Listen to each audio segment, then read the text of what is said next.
नमस्कार दोस्तों, मैं आपका दोस्त लेकर आ चुका हूं आप सभी के लिए महा मैराथन क्लास। जी हां दोस्तों, ये डीसी मोटर का महा मैराथन क्लास है जो आज नॉन स्टॉप महा मैराथन क्लास होने वाला है। यानी कि जब तक क्वेश्चन खत्म नहीं होंगे तब तक मैं आपके सामने से हिलने वाला नहीं हूं। यानी कि एक कसम खा के, एक उद्देश्य के साथ मैं आप सभी के बीच आज उपस्थित हुआ हूं। लेकिन उससे पहले कि मैं आपको एक बात बताऊं कि 18 दिसंबर को मैंने खुद कमिटमेंट किया था आपसे कि ये मैराथन क्लास दूंगा, लेकिन ये वादा मैं पूरा नहीं कर सका, है ना। क्यों नहीं कर सका? इसके पीछे का एक रीजन है कि देखो यार, हर किसी के लाइफ में उलझने हैं, हर कोई उलझनों से उलझा हुआ है ना। हमारे भी लाइफ है, हम भी उलझनों से उलझे हुए होंगे। लेकिन कई बार ऐसा होता है कि हम अपने परेशानियों को, तकलीफों को इग्नोर कर देते हैं और आपके सामने आकर के खड़े होते हैं। लेकिन कई बार ऐसा होता है कि जस्ट उसका अपोजिट होता है, चाह कर भी हम आपके सामने नहीं आ पाते। मुझे फीवर हो गया था और इतना बुरा फीवर हो गया था कि मैं चाह कर भी आपके सामने खड़ा नहीं हो सका। बस रीजन यही है और कुछ नहीं, है ना।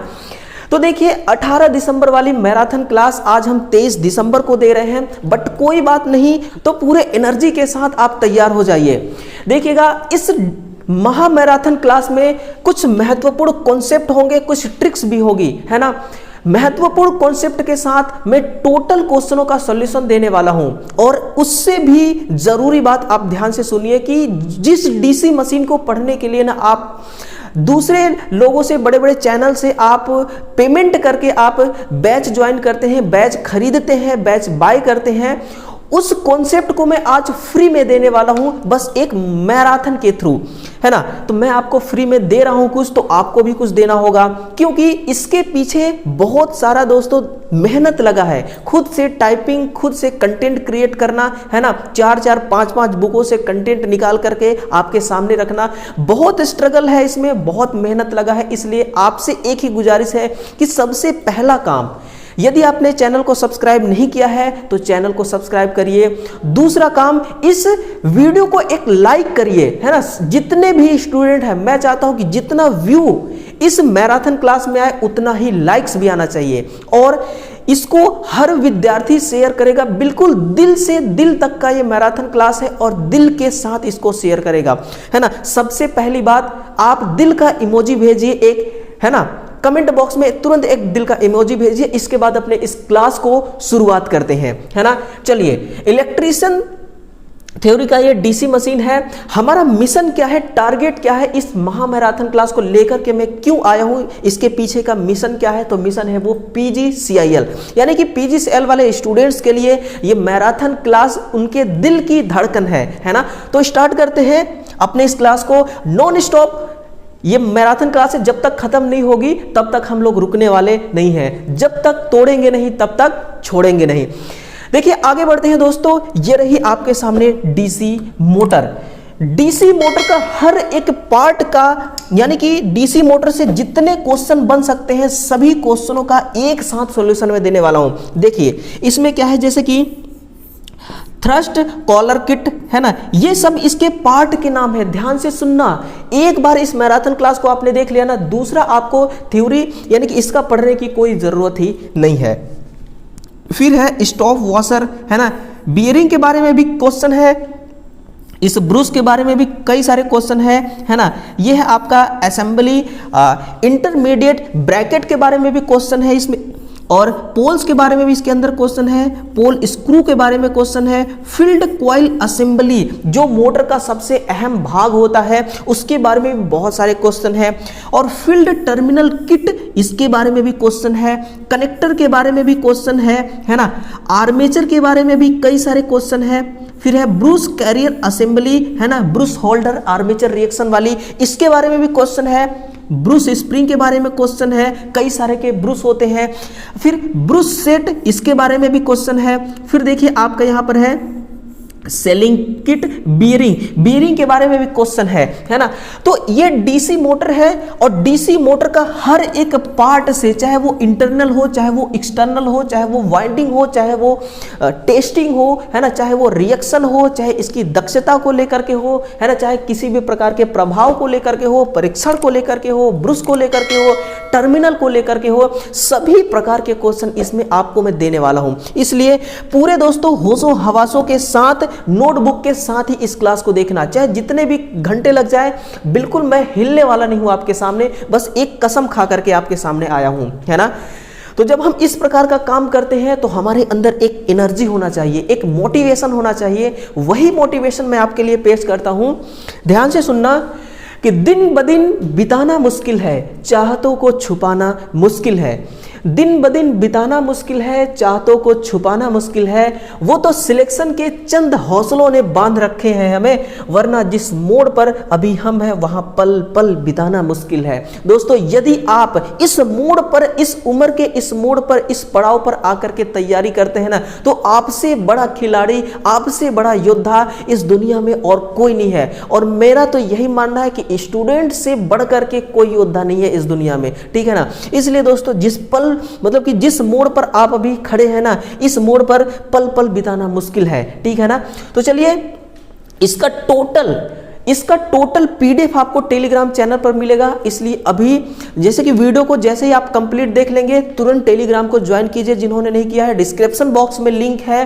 कोई प्रॉब्लम आती है तो आप उसमें एक कमेंट जरूर कीजिएगा कि क्या प्रॉब्लम आ रही है इसको ज्वाइन करने में, है ना। चलिए, पहला क्वेश्चन आप सभी के सामने है ना। अब देखिए, मैं आपको एक झलक दिखलाता हूं कि इसमें क्वेश्चन कितने सारे हैं। देखिए, अब मैं स्क्रॉल कर रहा हूं, आप खुद देखिए कितने सारे क्वेश्चन हैं। बहुत सारे क्वेश्चन है दोस्तों, बिल्कुल ओरिएंटेड क्वेश्चन है ना, ओरिएंटेड, सिलेक्टेड और टॉप लेवल के क्वेश्चन है। बहुत सारे क्वेश्चन है यार, ये देखो बहुत सारे क्वेश्चन है ना।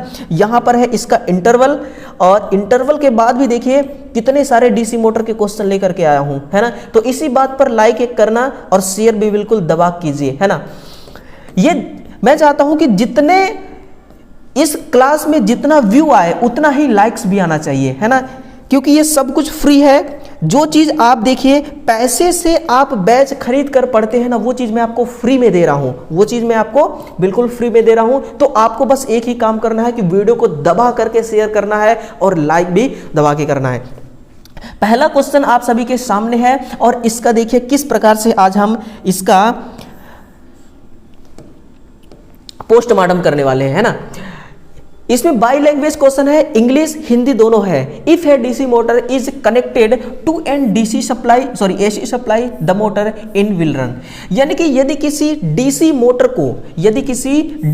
को एसी सप्लाई से संयोजित कर दिया जाए तो मोटर में क्या होगा, है ना। ऑप्शन है निम्न निष्फुल्लन। देखिए, निष्फुल्लन का मतलब किससे है, तो इसका मतलब है मेरे भाई स्पार्किंग से। इसका मतलब किससे है, स्पार्किंग से। यानी कि निम्न स्पार्किंग होगी या उच्च दक्षता होगी, नहीं, दक्षता उच्च नहीं हो सकती। अत्यधिक स्पार्किंग होगी, है ना, क्या होगी, अत्यधिक स्पार्किंग होगी और कम दक्षता होगी। बिल्कुल यही आपका जो ऑप्शन बी नंबर है करेक्ट आंसर है। जितने भी क्वेश्चन है ना, जिस भी क्वेश्चन का आंसर अगर आपको पता है तो तुरंत कमेंट बॉक्स में इसका आंसर पिन कीजिए। तुरंत इसका मतलब कि कमेंट बॉक्स में कमेंट करिए, क्योंकि अगर आपका आंसर है तो वो आप तक नहीं सीमित रहना चाहिए, हमारे तक पहुंचना चाहिए, है ना। तभी हमें पता चलेगा कि आपका लेवल क्या है। अत्यधिक स्पार्किंग होगा, कम दक्षता होगी, है ना। आप कहेंगे सर आप ऐसा कैसे कह सकते हैं, इसलिए क्योंकि जब आप डीसी सप्लाई के बारे में पढ़ते हैं, है ना, डीसी सप्लाई और एक होती है आपकी एसी सप्लाई। ध्यान से सुनिए, जो भी मैं लिखा रहा हूं, जो भी मैं पढ़ा रहा हूं, इसका सबका पीडीएफ मिल रहा है, इस पैनल का पीडीएफ आपको मिलेगा। डीसी सप्लाई में देखिए मेरे भाई पावर क्या होती है, VI, है ना, और एसी सप्लाई में पावर क्या होती है, VI cos phi। बोले तो एसी सप्लाई में क्या होती है, पावर फैक्टर। इसमें क्या होती है, पावर फैक्टर। देखिए एसी सप्लाई में क्या होती है, पावर फैक्टर। डीसी सप्लाई में पावर फैक्टर नहीं होती है, सॉरी फ्रीक्वेंसी, पावर फैक्टर नहीं फ्रीक्वेंसी। पावर फैक्टर नहीं, फ्रीक्वेंसी, है ना। एसी में फ्रीक्वेंसी, डीसी में फ्रीक्वेंसी नहीं होती है। तो इससे क्या प्रभाव पड़ेगा, स्पार्किंग से क्या रिलेशन है इसका? बिल्कुल रिलेशन है मेरे भाई, क्योंकि जो आपका मोटर में हिस्टैरिसीस हानि, सॉरी एडी करंट हानि होती है। कौन सी हानि? जो डीसी मोटर में एडी धारा लॉस होता है। कौन सी लॉस? एडी धारा लॉस होती है। ये एडी धारा लॉस डायरेक्ट किसके समानुपाती होती है? फ्रीक्वेंसी के। मतलब कि एसी सप्लाई में फ्रीक्वेंसी है, मतलब कि एडी करंट भी है, एडी करंट का मान भी है ना। और डीसी सप्लाई में फ्रीक्वेंसी नहीं है, तो एडी करंट किसके बराबर होगा? न के बराबर। किसके बराबर? न के बराबर होगी आपकी क्या? आपका एडी धारा। अगर न के बराबर है तो डीसी सप्लाई में स्पार्किंग का कोई खतरा नहीं है, स्पार्किंग का कोई खतरा ही नहीं है, ना ही मोटर हीट होगी। इसी डीसी मोटर को अगर आपने एसी सप्लाई से कनेक्ट कर दिया तो फ्रीक्वेंसी होने के कारण एडी करंट लॉस कितना गुना हो जाएगा? 4 गुना हो जाएगा। 4 गुना होने का क्या मतलब है मेरे भाई? यहां पर उष्मा बहुत ज्यादा उत्पन्न होगी, यानी कि हीट बहुत ज्यादा होगी, और हीट की वजह से क्या होगा कि अत्यधिक स्पार्किंग होगी। और स्पार्किंग का मतलब क्या है कि इसका जो एफिशिएंसी है वो तुरंत डल हो जाएगी, एफिशिएंसी तुरंत घट जाएगी, है ना। इसीलिए आंसर क्या है? अत्यधिक स्पार्किंग और कम दक्षता, है ना। बस एक ही क्वेश्चनों से आपको ये अंदाजा हो गया होगा कि मैं किस प्रकार का सॉल्यूशन देने वाला हूं, है ना। क्योंकि समझदार के लिए इशारा ही काफी होता है ना, और बच्चों के लिए गुब्बारा ही काफी होता है, ठीक है। बस देखते चलिएगा, मेरा पूरा साथ देना भाई, है ना। छोड़ के जाना नहीं मुझे अकेले, पूरा साथ देना, मेरा पूरा साथ देना। और जब तक क्लास खत्म नहीं होगी हम हिलने वाले यहां से है नहीं, है ना। बस एक ही वादा है आपसे कि जब तक क्लास खत्म नहीं होता हम कहीं भी जाने वाले नहीं हैं।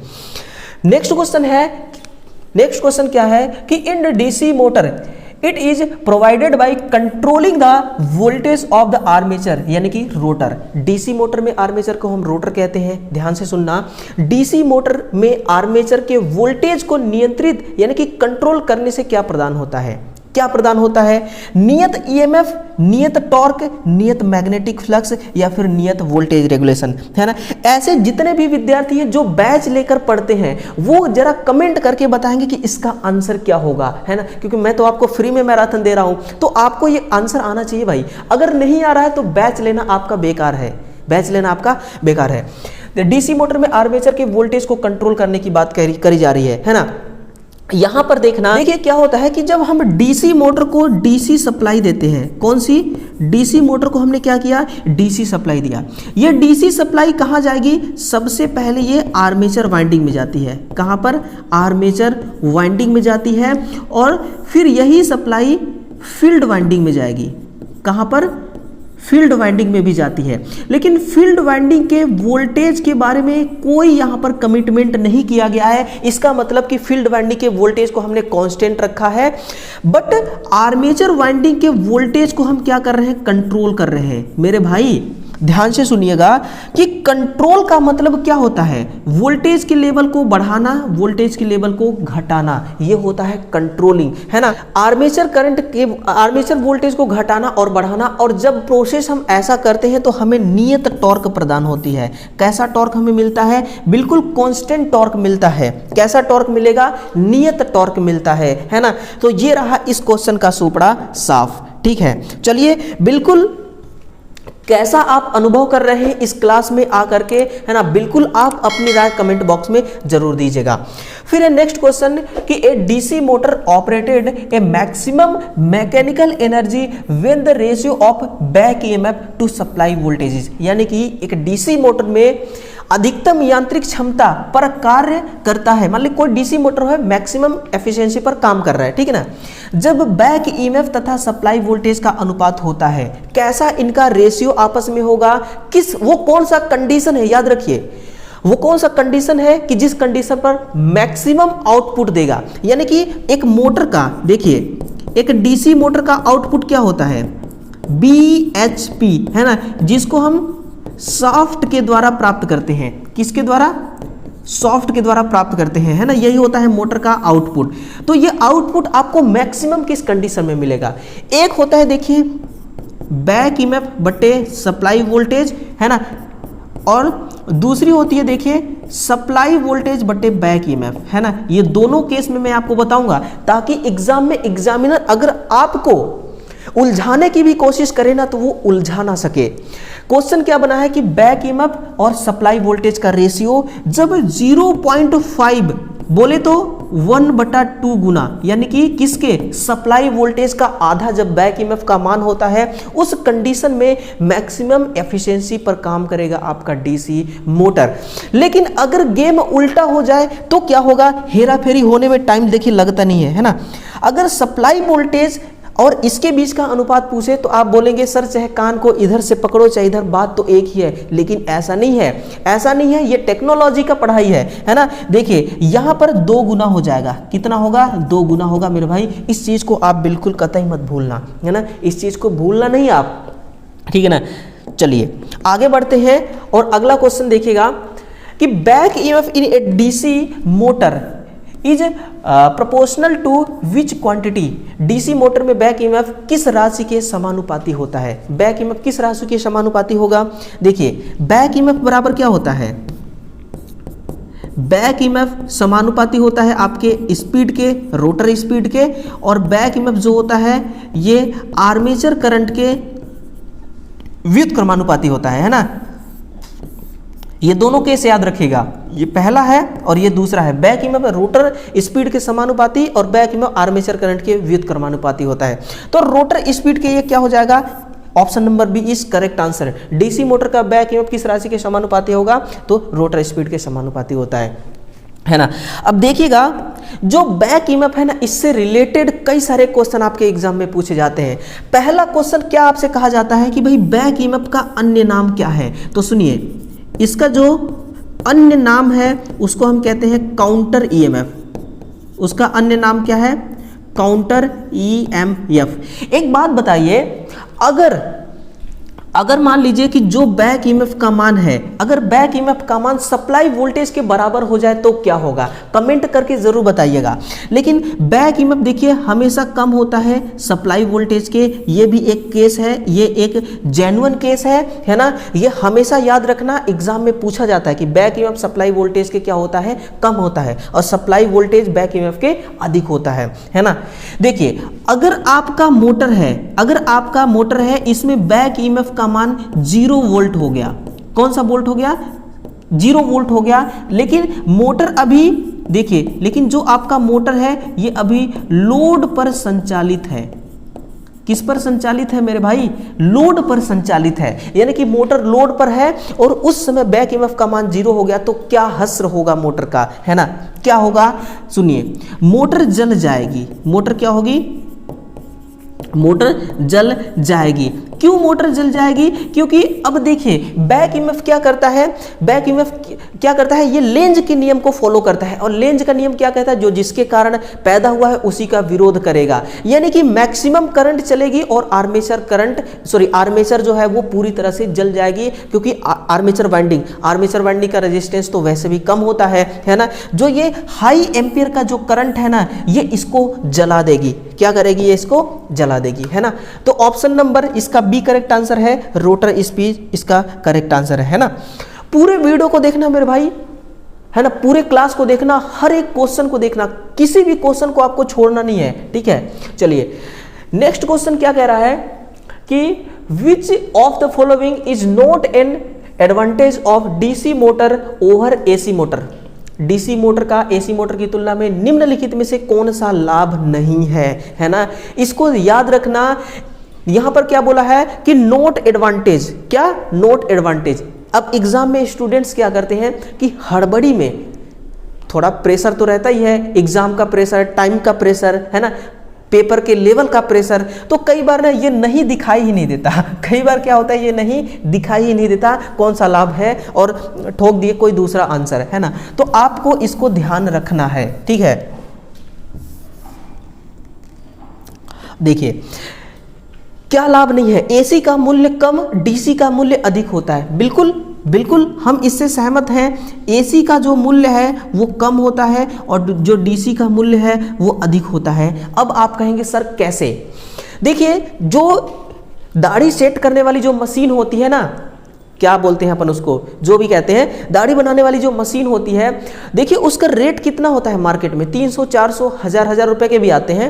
लेकिन वो 300, 400 रुपए उसका जो रेंज है ना, वो किस वजह से हुआ, वो मोटर की वजह से उतना उसका रेंज, वरना उस प्लास्टिक में और है ही क्या, है ना। तो डीसी मोटर का मूल्य अधिक होता है, एसी मोटर का मूल्य कम होता है ना। और कुछ इंपॉर्टेंट महत्वपूर्ण कॉन्सेप्ट और लिखिए, बातें लिखिएगा।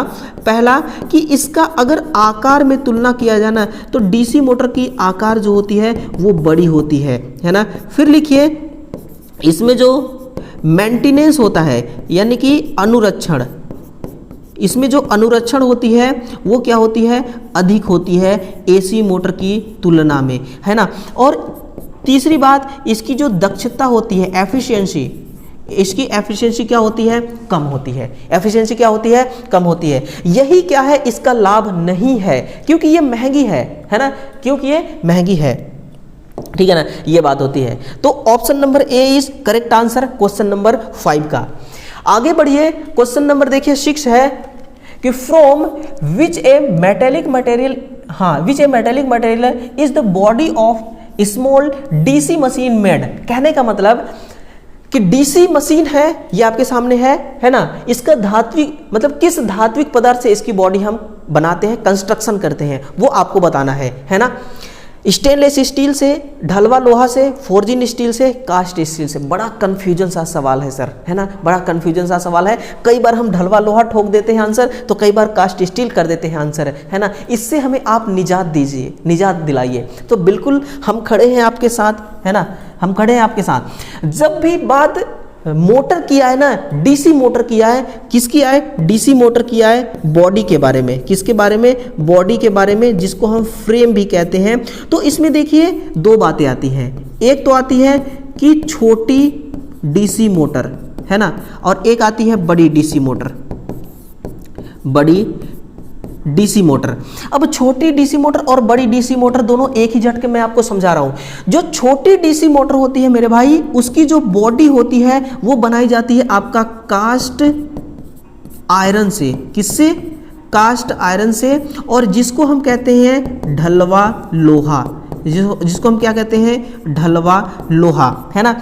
और जो बड़ी मशीन होती है, इसकी बॉडी आती है कास्ट स्टील से कंस्ट्रक्शन किया जाता है, जिसको हम कहते हैं माइल्ड स्टील, जिसको हम माइल्ड स्टील भी कहते हैं। अब आप कहेंगे कि सर मोटर ही है, चाहे छोटी हो चाहे बड़ी, क्या फर्क पड़ता है? तो मेरे भाई फर्क बहुत पड़ता है। कैसे फर्क पड़ता है ना, वो चीज आप सुनिए।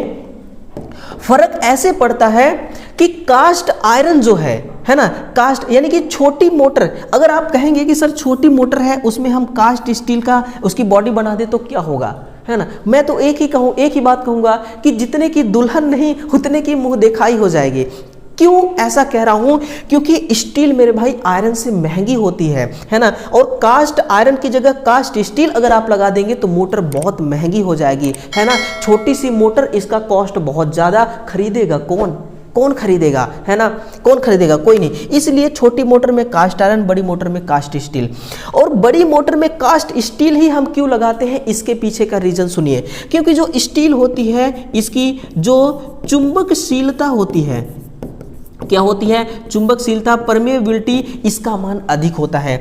और इस धातु को लगाने से मोटर में हमें दक्षता मोटर से अधिक मिलती है। तो चुंबकशीलता अधिक, दक्षता अधिक, है ना, सारी चीजें एक ही झटके में आपके साथ आपके नोटबुक तक पहुंच गई। अब देखना, जो कास्ट आयरन है ना, ये किसका एलॉय है, ये भी थोड़ा देखिए। तो ये कास्ट आयरन में देखिए, इसमें कार्बन, इसमें क्या होता है, कार्बन मिला होता है, इसमें स्टील, स्टील होती है, और फिर इसमें लोहा भी होता है। क्या होता है, लोहा इसमें 93% होती है, स्टील इसमें 4% होती है। कितना, 3% होती है, 3 लिखिएगा, 3% होती है ना, ये रही 3%, और 4% कार्बन।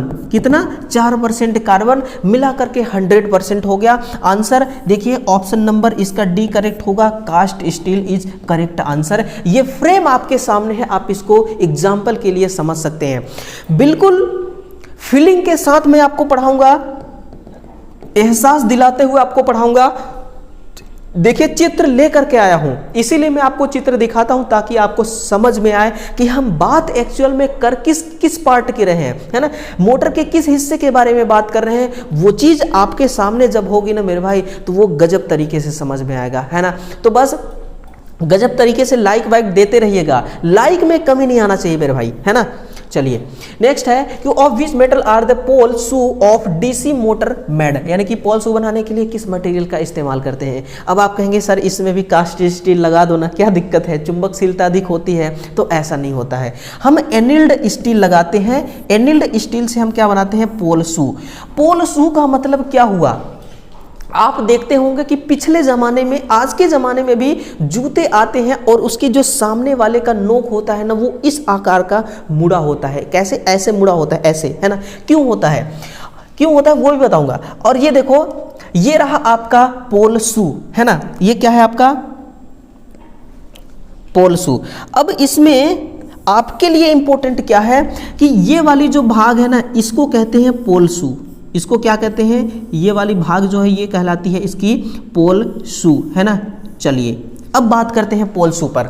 सबसे पहली बात कि पोल शू को हम, मतलब इसका पोल शू डीसी मोटर में कैसा होता है, तो ये होता है लेमिनेटेड, है ना। ये कैसा होता है, लेमिनेटेड होता है, यानी कि ये इस प्रकार से टुकड़ों में होता है। कैसा होता है, टुकड़ों में। फिर आप कहेंगे सर टुकड़ों में है तो इसको हम कैसे एक साथ, मतलब कि एक साथ बांधेंगे कैसे, तो इसको हम रिवेट्स के द्वारा बांधते हैं। कैसे, रिवेट्स के द्वारा। और रिवेट्स, कौन सा रिवेट्स, वाटर प्रेशर, कौन सी, water pressure rivets, water pressure rivets के द्वारा इसको हम रिवेटिंग करते हैं। ये जो छोटे छोटे आपको गोले दिखाई दे रहे हैं ना, यही क्या है, यही है आपके रिवेटिंग किया गया है। ये क्या किया गया है, रिवेटिंग। और हर एक पार्ट का साइज मेरे भाई कितना होता है, हर एक पार्ट का आकार कितना होता है, वो 0.2 से लेकर के 1 mm, कितना, एक पार्ट कितना होता है, 0.2 से 1 mm होता है। इसका सर जी कार्य बता दो ना, हमें कार्य नहीं पता। तो कार्य सुनिए, इसका इस्तेमाल, मतलब हम क्यों पोल शू, इसका जो पोल है शू के आकार के बनाते हैं, तो इसका वर्किंग सुनिए, इसका कार्य सुनिए। पहला कार्य देखिए, है ना, पहला कार्य इसका क्या है कि मैग्नेटिक फ्लक्स, है ना, जो मैग्नेटिक फ्लक्स है ना, फ्लक्स का लीकेज ये कम करता है। ये क्या करता है, लीकेज कम करना, ये इसका काम है। दूसरा फ्लक्स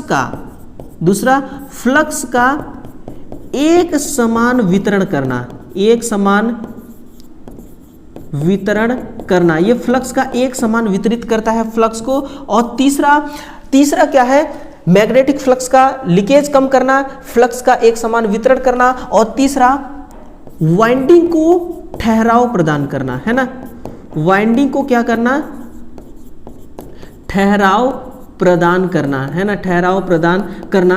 अब खुद सोचिए, अगर आप इस पर वाइंडिंग लपेटते, है ना, मान लीजिए अगर आप इस पर वाइंडिंग इस प्रकार से लपेटेंगे और नीचे वाला ये भाग नहीं रहेगा, तो ये वाइंडिंग नीचे सरक के आ जाएगी, है ना। तो ये वाइंडिंग को ठहराव भी प्रदान करता है और फ्लक्स को एक समान रूप से डिस्ट्रीब्यूट करता है। कहाँ, आर्मेचर में। और मैग्नेटिक फ्लक्स के लीकेज को कम करता है, क्योंकि जितना ज्यादा फ्लक्स उत्पन्न हुआ है ना इस वाइंडिंग से, वो पूरा का पूरा फ्लक्स आर्मेचर तक पहुंच जाए, जिससे स्ट्रॉन्ग ईएमएफ जनरेट हो, है ना। तो ये सारे पॉइंट लिखेगा, है ना, ये सारे पॉइंट लिखेगा। जो पॉइंट ना आपको, ये पॉइंट पैसों से मिलते हैं मेरे भाई। जब बैच आप खरीदते हैं कहीं, तो ये चीजें आपको पैसे से मिलती हैं, जो मैं आपको ना फ्री में दे रहा हूं। क्या दे रहा हूं, फ्री में दे रहा हूं। इसलिए कह रहा हूं कि बिल्कुल शेयर करना, जितना ज्यादा हो सके शेयर करना, है ना।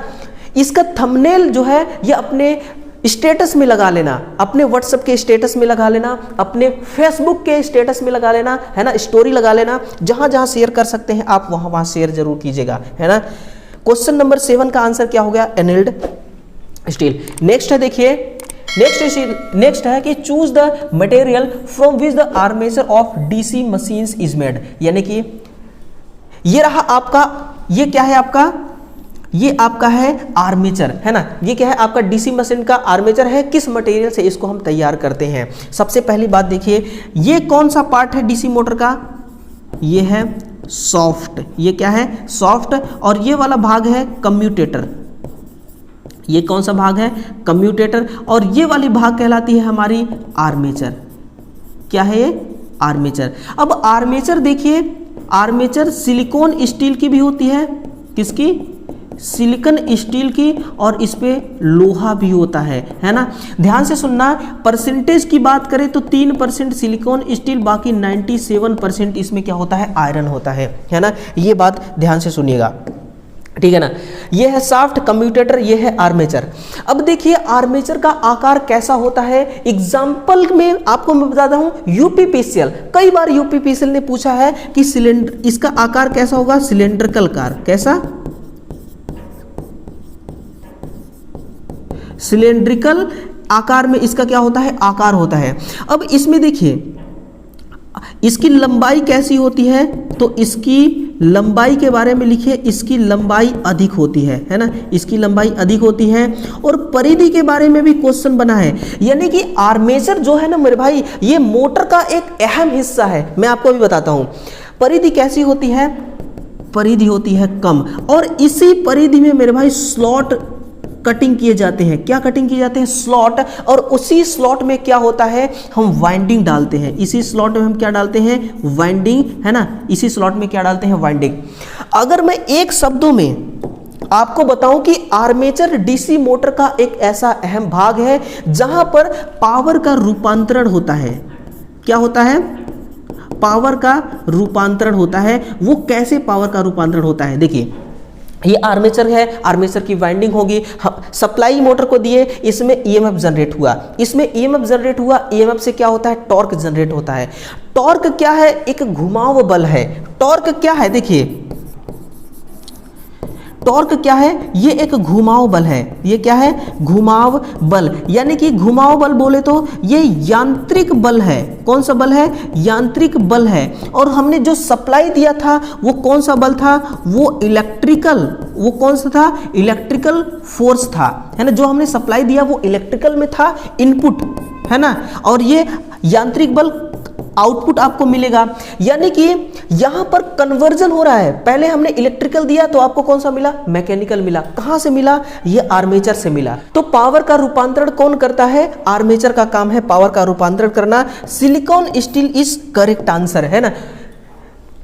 क्वेश्चन नंबर 8 का सही आंसर क्या हो जाएगा, ऑप्शन नंबर डी, ठीक है ना। टेलीग्राम को जरूर ज्वाइन कर लेना, वहीं से आपको पीडीएफ मिलने वाला है और कहीं से आपको पीडीएफ नहीं मिलेगा, है ना। देखिए भाई, इसको लाइक करने में कमी मत करना यार, क्योंकि इसमें मेहनत ना बहुत लगा है। सच बताऊं, इसमें मैंने बहुत पसीने बहाया है, बहुत मेहनत किया है, सिर्फ और सिर्फ आपके खातिर, है ना, सिर्फ और सिर्फ किसके लिए, आपके लिए। अगला है from which metallic material are the commutator of DC machines made. DC मशीनों का कम्यूटेटर किस धात्विक मटेरियल से बनाए जाते हैं, उस धात्विक मटेरियल का नाम आप हमें एक बार बता दो।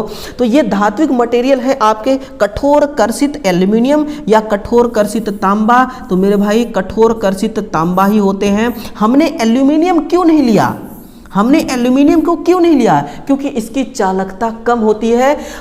इससे हम क्या लेते हैं, आउटपुट, इससे हम क्या लेते हैं, आउटपुट। और हम चाहते हैं कि मोटर हो या जनरेटर, मोटर हो या जनरेटर, जितना पावर जनरेट हो रहा है पूरा का पूरा हमें आउटपुट में मिल जाए। और ऐसा तभी संभव है जब इसकी चालकता अधिक होगी, और एल्यूमिनियम की चालकता कॉपर से कम होती है। इसलिए कठोर कर्षित तांबा हमने इसको यूज किया। और कठोर कर्षित हमने क्यों किया, इसके पीछे का लॉजिक सुनिए। हमने कठोर इसको इसलिए कर दिया क्योंकि कठोर कर देने से इसकी रजिस्टिविटी जो है वो बहुत कम हो जाती है, और चालकता तांबा की वैसे भी अधिक होती है, तो और इसकी चालकता में बढ़ोतरी हो जाती है। इसलिए कठोर कर्षित तांबा हमने इस्तेमाल किया। अब ये देखिए, ये जो आपको अलग अलग सेगमेंट दिखाई दे रहे हैं, है ना, ये क्या है, अलग अलग सेगमेंट जो दिखाई दे रहे हैं, इन दोनों सेगमेंट, यानी कि इन दोनों सेगमेंट के बीच में क्या भरा हुआ है, माइका। इसके बीच में क्या भरा हुआ है, माइका। माइका क्या है, एक प्रकार का इंसुलेटर है। ये क्या है, एक प्रकार का इंसुलेटर है। इंसुलेटर हमने क्यों कहा, हमने इंसुलेटर क्यों कहा, हम अपनी मर्जी से थोड़ी कह सकते हैं भाई। हम इसलिए इंसुलेटर कहते हैं क्योंकि इसका जो डाई इलेक्ट्रिक स्ट्रेंथ का मान होता है वो 20 से लेकर के 60 किलो वोल्ट प्रति mm होता है। कितना, कितना होता है, देखिए 20 से 60 किलोवोल्ट प्रति एमएम। कहने का मतलब क्या है, अगर देखिए ये आपका इसका एक पार्ट है ना, ये क्या है, कम्यूटेटर का एक सेगमेंट है जिसकी लंबाई यहां से लेकर के यहां तक है ना। मान लीजिए कि 10 mm है, इसकी लंबाई कितना है, 10 mm है। अगर इसी की 1 mm लंबाई यहां से यहां तक का लेकर के लंबाई कितना है, 1 mm है। अगर इसको हम वोल्टेज से कनेक्ट कर देते हैं यानी कि सप्लाई देते हैं तो ये 60 किलो का मतलब 1000, 60,000 वोल्ट, कितना, 60,000 वोल्ट तक अगर इसमें हम वोल्टेज अप्लाई करेंगे, उतने वोल्टेज को ये सहन कर सकता है, ब्रेकडाउन नहीं होगा, इसमें से धारा का प्रवाह नहीं होगा। हम भी यही चाहते हैं कि दो कम्यूटेटर सेगमेंट के बीच में कभी भी धारा का प्रवाह ना हो, क्योंकि दोनों कम्यूटेटर को अलग अलग करना ही हमारा मुख्य उद्देश्य होता है इस माइका को बीच में डाल करके, है ना। इसलिए माइका को इंसुलेटर के रूप में हमने इस्तेमाल किया। अब देखिए माइका जो होता है ये विद्युत का कैसा होता है, तो ये विद्युत का कुचालक है ना, विद्युत का कुचालक, एमपीटीओ जिंदाबाद है, क्वेश्चन पूछा था। ये उष्मा का कैसा होता है, ये सुचालक, ये उष्मा का क्या होता है, सुचालक होता है ना। तो ये ध्यान से सुनिए, कम्यूटेटर का आकार कैसा होता है, तो भले ही आपको इस आकार की दिखाई दे रही है लेकिन इसका आकार वी आकार का होता है। ध्यान से सुनना, अगर क्वेश्चन पूछे तो इसको याद करके रख लेना, है ना। वी आकार का इसका क्या होगा, इसका मतलब कि साइज शेप कैसा होता है, वी एंगल का इसका साइज होता है। और कम्यूटेटर की संख्या जितनी होगी उतना ही आर्मेचर का संख्या होगा, मतलब कि जितने आर्मेचर में कॉइल्स होंगे उतने ही इसमें क्या होगा, कम्यूटेटर का सेगमेंट होगा। ये भी आप ध्यान रखना, कई बार एग्जाम पूछा जाता है यार, एग्जाम में कई बार एग्जाम में ये क्वेश्चन पूछा जा चुका है ना, कि कम्यूटेटर सेगमेंट की संख्या कितनी होगी, ठीक है ना, ये बात है। नेक्स्ट है, अगला देखिए, What which metal are the split ring in a DC machines made, यानी कि आपको एक ओरिएंटेशन पता चल रहा है ना क्वेश्चन का, कि हमने किस प्रकार से इसका ओरिएंटेशन किया है, शेड्यूल कैसे बनाया है। यानी कि पहले हमने देखा कि इसके बॉडी के बारे में आपको पढ़ाना ज़्यादा जरूरी है, बॉडी के बारे में आपके लिए क्वेश्चन लाना ज़्यादा जरूरी है। हमने हर एक मोटर के पार्ट का क्वेश्चन आपके सामने पेश किया है और कर रहा हूँ अभी, है ना। इतना ज़बरदस्त ओरिएंटेशन किया गया है और ये मैंने खुद किया है ना, ये मैंने खुद किया है, ठीक है ना। फिर देखिए, डीसी मशीनों में स्प्लिट रिंग किस धातु के बनाए जाते हैं, ये देखिए हार्ड ड्रॉन कॉपर के ही होते हैं। सिंपल सी बात है, हार्ड ड्रॉन कॉपर के ही बनाए जाते हैं। करेक्ट आंसर क्या हो जाएगा, ऑप्शन नंबर ए, है ना। अगला देखिए, अगला बहुत जबरदस्त क्वेश्चन है, ये फ्लेमिंग के लेफ्ट हैंड रूल से रिलेटेड है। मैं टोटल डिटेल्स आपको बताऊंगा, ठीक ना, बिल्कुल तैयार रहना, ठीक है ना, बिल्कुल तैयार रहना। What is determined by Fleming's left hand rule in DC motor, है ना। डीसी मोटर में फ्लेमिंग के बाएं हाथ नियम के द्वारा क्या ज्ञात किया जाता है, किसको फाइंड आउट करते हैं हम इस रूल के द्वारा। तो देखिए, सबसे पहली बात तो डीसी मोटर और डीसी जनरेटर में एक कंफ्यूजन रहता है ना। देखिए डीसी मोटर हो गया और एक हो गया डीसी जनरेटर। इसमें देखिए फ्लेमिंग का राइट हैंड रूल चलता है, इसमें फ्लेमिंग का लेफ्ट हैंड रूल चलता है। याद करने का एक ट्रिक मैं आपको बताता हूं, है ना, क्योंकि इस मैराथन क्लास में मैं आपको ट्रिक के साथ भी क्वेश्चनों का सॉल्यूशन दे रहा हूं और दूंगा। लेफ्ट हैंड रूल और राइट हैंड रूल कैसे आप जानते हैं, देखिए जनरेटर लिखिए JENERATOR, है ना। अब इसमें देखिए, आप इसमें देखिए आर कितने बार आ रही है, 1 और 2। अगर आप राइट हैंड रूल को लिखते हैं तो कितने बार आर आती है, 1 और 2, यानी कि कॉन्सेप्ट फिट बैठ रहा है ना। तो जनरेटर में राइट हैंड रूल किसका, फ्लेमिंग का, और मोटर में सिंगल आर आ रही है और इसमें भी सिंगल आर है, इसलिए लेफ्ट हैंड रूल किसके लिए बना है, डीसी मोटर के लिए बना है, ठीक है ना। अब एक बात देखना, एक बात यहां पर और है कि मोटर को हमने कौन सा सप्लाई दिया है, मोटर को हमने डीसी सप्लाई दिया है। याद रखना, मोटर को कौन सा सप्लाई हमने दिया, मोटर को हमने डीसी सप्लाई दिया, है ना। ये क्या चल रही है, टाइम। इसका वेव फॉर्म मैं आपको दिखा रहा हूं, ये क्या है, पावर। ये क्या है, पावर। पावर इसमें बिल्कुल कांस्टेंट है, यानी कि इसमें जो फ्लक्स जनरेट होगा वो भी कैसा होगा, स्टेशनरी। कौन सा फ्लक्स होगा, स्टेशनरी मैग्नेटिक फ्लक्स, है ना, स्टेशनरी मैग्नेटिक फ्लक्स होगी। अब इसी स्टेशनरी मैग्नेटिक फ्लक्स में अगर हम स्टेशनरी कंडक्टर भी रख दें तो क्या ये छेदन करेगा, क्या ये ईएमएफ जनरेट करेगा? तो बिल्कुल नहीं करेगा। इसलिए हमने क्या किया, हमने ये किया कि इसी स्टेशनरी मैग्नेटिक फील्ड में इस कंडक्टर को घुमा दिया, है ना। अब कंडक्टर तो मोटर के अंदर है, अब हम बाहर से देख रहे हैं तो थोड़ी हमें दिखेगा कि कंडक्टर किस डायरेक्शन में घूम रही है। उसी का पता लगाने के लिए फ्लेमिंग ने खुद से बनाया एक नियम जिसको हम कहते हैं फ्लेमिंग का लेफ्ट हैंड रूल, यानी कि करेक्ट आंसर कंडक्टर की गति। क्या हो जाएगा? कंडक्टर की गति। हाँ, आप कंडक्टर की गति भी कह सकते हैं और कंडक्टर की दिशा भी कह सकते हैं, कोई गलत नहीं होगा। यानी कि कंडक्टर किस डायरेक्शन में घूम रही है कैसे पता चलेगा? फ्लेमिंग के लेफ्ट हैंड रूल से। यानी कि ये देखिए अंगूठा यही तो बता रहा है, अंगूठा इसी को बता रहा है कि ये फ्लेमिंग का मतलब लेफ्ट हैंड रूल का अंगूठा डायरेक्शन ऑफ फोर्स को बता रही है। और मैग्नेटिक फील्ड ये क्या है? इसको हम कहते हैं तर्जनी। ये क्या है? तर्जनी। और यह है इसका मध्यिका। मध्यिका किसको बताती है? करंट के डायरेक्शन को, है ना। तो आंसर क्या हो जाएगा? ऑप्शन नंबर सी कि कंडक्टर की गति, है ना। आपका आंसर क्या है आप जरूर कमेंट करके हमें बताएं, है ना। कमेंट करने से कभी मेरे भाई पीछे मत हटना यार, है ना। कमेंट करने से ना मैं आपको बता रहा हूं क्या होता है कि जब आप कमेंट करते हैं कि सर इस क्वेश्चन का ये आंसर होगा, फलाना आंसर होगा, ढिमकाना आंसर होगा, इससे क्या होता है, देखिए अगर आपको क्वेश्चन का आंसर आ रहा है ना लेकिन आप मुझे नहीं बता रहे हैं, आप कमेंट नहीं कर रहे हैं, फिर तो आप जब मेन एग्जाम में बैठेंगे वहां पर भी क्वेश्चन का आंसर आएगा लेकिन आप टिक नहीं करेंगे, कहेंगे अरे मुझे आता है, टिक करने की क्या जरूरत है, मुझे आ रहा है ना, टिक करने की क्या जरूरत है। तो बताइए क्या आपको वहां पर नंबर मिलेगा? नहीं मिलेगा, है ना। इसीलिए जब आप यहाँ पर कमेंट करेंगे तो आपका कॉन्फिडेंस बढ़ेगा, है ना। क्या बढ़ेगा? कॉन्फिडेंस बढ़ेगा आपका, ठीक है ना। ये बात है। तो आंसर की तरफ चलते हैं, क्वेश्चन की तरफ चलते हैं। ऑप्शन नंबर सी इसका राइट आंसर हो चुका है, ठीक है। चले कर दो यार, जितने विद्यार्थी शेयर वेयर नहीं किए हैं कर दीजिए, है ना। बहुत स्ट्रगल लगता है, इसके पीछे की बहुत बड़ी मेहनत होती है ना।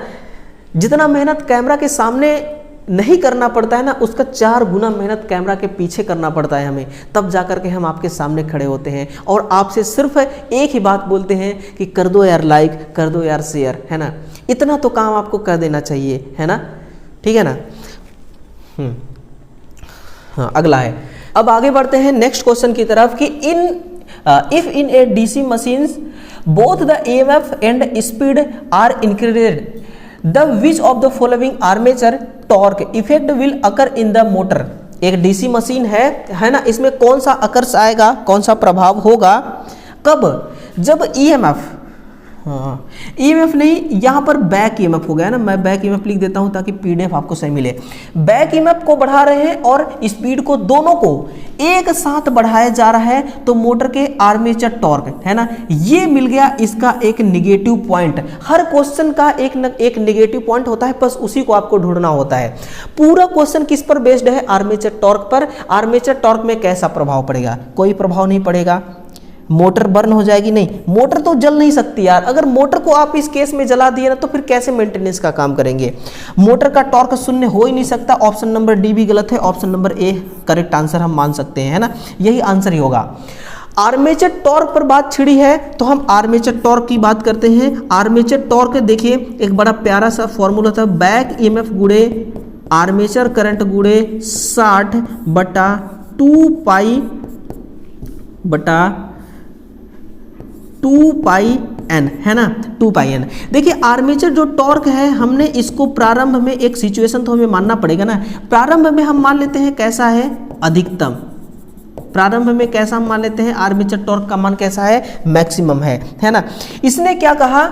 इसने कहा कि गति को भी बढ़ाया हमने। किसको? गति को अगर हम बढ़ा देते हैं तो आर्मेचर टॉर्क घट जाएगी, है ना, क्या हो जाएगी? घट जाएगी। फिर बोला बैक ईएमएफ को भी हम बढ़ा देंगे, फिर बैक ईएमएफ को हमने बढ़ाया तो इससे बढ़ गई। यानी कि पहला सिचुएशन कैसा था? मैक्सिमम था, अब फिर से देखिए मैक्सिमम हो गया, तो क्या परिवर्तन आया? कुछ परिवर्तन नहीं। इसलिए कोई प्रभाव नहीं पड़ेगा मेरे भाई, कोई प्रभाव नहीं पड़ेगा, है ना। Option number A is correct answer, कोई मोटर में प्रभाव नहीं पड़ेगा, है ना। देखिए ऐसा ना आपसे देखिए स्किल टेस्ट के दरमियान ऐसा क्वेश्चन पूछा जा सकता है ना। भले ये क्वेश्चन आपको टफ लग रहा है, लेकिन उस टाइम पर मेरे भाई बिल्कुल लास्ट स्टेज पर आप खड़े होते हैं, वहां पर एक नौकरी को पाने के लिए ना 5 लड़कों की लाइन लगी होती है, एक नौकरी पे 5 जने खड़े होते हैं। अब 4 को तो रिजेक्ट करना है ना, इसलिए वो टफ सवाल भी आपसे पूछ सकते हैं, है ना। और स्किल टेस्ट में ये कभी मत सोच के जाना कि केवल प्रैक्टिकल ही आपसे करवाएंगे, थियोरटिकल भी करवा सकते हैं टाइम के अकॉर्डिंग और नंबर ऑफ वैकेंसीज के अकॉर्डिंग वो कर सकते हैं ये काम भी, है ना। आगे बढ़ते हैं। How does the torque of a DC direct current motor, है ना, चेंज। डीसी मोटर में टॉर्क कैसे परिवर्तित होता है? आर्मेचर करंट परिवर्तित होने से, या फील्ड फ्लक्स परिवर्तित होने से, या दोनों, ए व बी दोनों के चेंज होने से। ऑप्शन नंबर इसका सी करेक्ट आंसर होगा, है ना। टॉर्क कैसे परिवर्तित होता है? फील्ड फ्लक्स के भी परिवर्तित होने से, आर्मेचर करंट के। क्योंकि आर्मेचर टॉर्क का एक और फॉर्मूला होता है, phi Z P armature current बटा 2 पाई ए, बटा क्या होता है 2 पाई ए। अब देखिए इसमें अगर इस आर्मेचर करंट आर्मेचर टॉर्क जो है इसको हम, इसमें अगर हम जेड को, है ना, और पी को और किसको बटा 2 पाई ए को बटा 2 पाई ए, ये तीनों चारों राशियां कैसी हैं? नियत हैं। सिंपल सी बात है यार। अगर मोटर आपने बना दिया एक बार, तो उसमें जो चालकों की संख्या है उसको थोड़ी आप चेंज कर सकते हैं। एक बार मोटर डिजाइन हो गई तो चालकों की संख्या को थोड़ी आप चेंज करेंगे, पोल को थोड़ी आप चेंज करेंगे। अगर पोल चेंज नहीं हो सकता तो आर्मेचर के रास्ते भी चेंज नहीं हो सकते। तो ये कौन सा पैरामीटर्स है? ये फिक्स पैरामीटर्स है, इसको आप चेंज नहीं कर सकते। तो फिर बचा क्या? तो बचा देखिए आर्मेचर टॉर्क किसके समानुपाती हो गया? फ्लक्स के। आर्मेचर टॉर्क किसके समानुपाती हो गया? आर्मेचर करंट के। यही तो पूछा जा रहा है कि फ्लक्स के भी देखिए परिवर्तित होने से हो सकता है, आर्मेचर करंट के भी परिवर्तित होने से हो सकता है। इसका मतलब कि ए और बी दोनों करेक्ट आंसर होगा। फाइनल जो आंसर होगा वो ऑप्शन नंबर सी इसका सही आंसर होगा कि भैया ए और 2 इसका सही आंसर है ना। देखिए अब देखिए इतना डिटेल से आपको सॉल्यूशन दे रहा हूं ना, कि इतना डिटेल से सॉल्यूशन शायद ही कोई आपको देता होगा, है ना, शायद ही कोई आपको देता होगा, ठीक है ना। The torque of DC shunt motor is proportional, ये कुछ नहीं है ना, प्रोपोर्शनल टू विच क्वांटिटी, है ना। डीसी शंट मोटर का टॉर्क किस राशि के समानुपाती होता है? डीसी शंट मोटर का टॉर्क किस राशि के समानुपाती होता है? तो देखिए ये आर्मेचर करंट के, लेकिन एक सिचुएशन होती है, कौन सी सिचुएशन? स्थिति फर्स्ट और दूसरा है स्थिति सेकेंड, है ना। स्थिति फर्स्ट में क्या है? स्थिति फर्स्ट में है पोल संतृप्त होने से पहले, है ना, पोल संतृप्त होने से पहले। और दूसरा सिचुएशन है कि पोल संतृप्त हो जाने के बाद, ये दोनों केसेस पूछे जाते हैं। सेपरेटली क्वेश्चन पूछा जाता है इस पर, है ना, कि भैया पोल सैचुरेशन से पहले या पोल सैचुरेशन के बाद। लेकिन इसमें ऐसा कुछ नहीं पूछा गया है। ये क्वेश्चन उठाया गया है, ये क्वेश्चन आया गया है, ये क्वेश्चन एग्जामिनर के द्वारा पूछा गया क्वेश्चन है। मैं इसको खुद से डिजाइन नहीं किया हूं। डीसी शंट मोटर का टॉर्क किस राशि के समानुपाती होता है? देखिए पोल सैचुरेशन होने से पहले जो इसका आर्मेचर टॉर्क होता है ना, वो केवल इसमें जो टॉर्क पूछा है ना, टॉर्क जो होता है वो समानुपाती होता है आर्मेचर करंट के, और सैचुरेट हो जाने के बाद ये आर्मेचर करंट के वर्ग के समानुपाती होता है। कैसा? आर्मेचर करंट के वर्ग के। तो ये सिचुएशन फर्स्ट है, सिचुएशन सेकेंड है। आंसर देखिए अब किसको करेंगे? ए भी सही है, बी भी सही है, आर्मेचर के वर्ग के समानुपाती होता है ना। क्योंकि इसमें ऐसा कुछ तो लिखा नहीं है। चाहते तो आप इस पे ऑब्जेक्शन लगा सकते थे, है ना। अब उस टाइम पे ऑब्जेक्शन लगाया गया था या नहीं, ये किसको पता है। फिर देखिए अगला क्वेश्चन है, नेक्स्ट क्वेश्चन देखिए कि what will happen if the field winding of a DC shunt motor opens eight the time of starting. बहुत लॉजिकली क्वेश्चन है, बहुत मस्त क्वेश्चन है ना। यदि डीसी शंट मोटर का फील्ड वाइंडिंग स्टार्टिंग के समय खुल जाए तो क्या होगा? स्टार्टिंग के समय खुल जाए तो क्या होगा, है ना। मैं आपको एक यहाँ पर डायग्राम, स्कीम डायग्राम बना रहा हूँ, वो देखिए। ये है शंट मोटर का आर्मेचर, है ना, ये है कार्बन ब्रश, ठीक है। देखिए अब यहाँ पर होगा इसका फील्ड वाइंडिंग, आर्मेचर का, और यहाँ पर है इसका फील्ड वाइंडिंग समांतर क्रम में, है ना। यहाँ पर देखिए, यहाँ पर आपने सप्लाई देने के लिए दोनों टर्मिनल में सप्लाई दिया, एक में पॉजिटिव सप्लाई और दूसरे में निगेटिव सप्लाई दिया, है ना। मोटर चलना स्टार्ट हो गया। इधर मान लीजिए आपने क्या कर दिया, इधर एक भार कनेक्ट कर दिया, है ना, लोड आपने डाल दिया। ये डीसी का कौन सा मोटर है, ये है शंट मोटर। इनका क्या कहना है कि भाई फील्ड वाइंडिंग को यहाँ से ओपन कर दो। ये फील्ड वाइंडिंग को आप क्या कर दिए, यहाँ से ओपन कर दिए। ओपन करने से क्या होगा, फील्ड वाइंडिंग स्टार्टिंग के समय ही ओपन हो गया।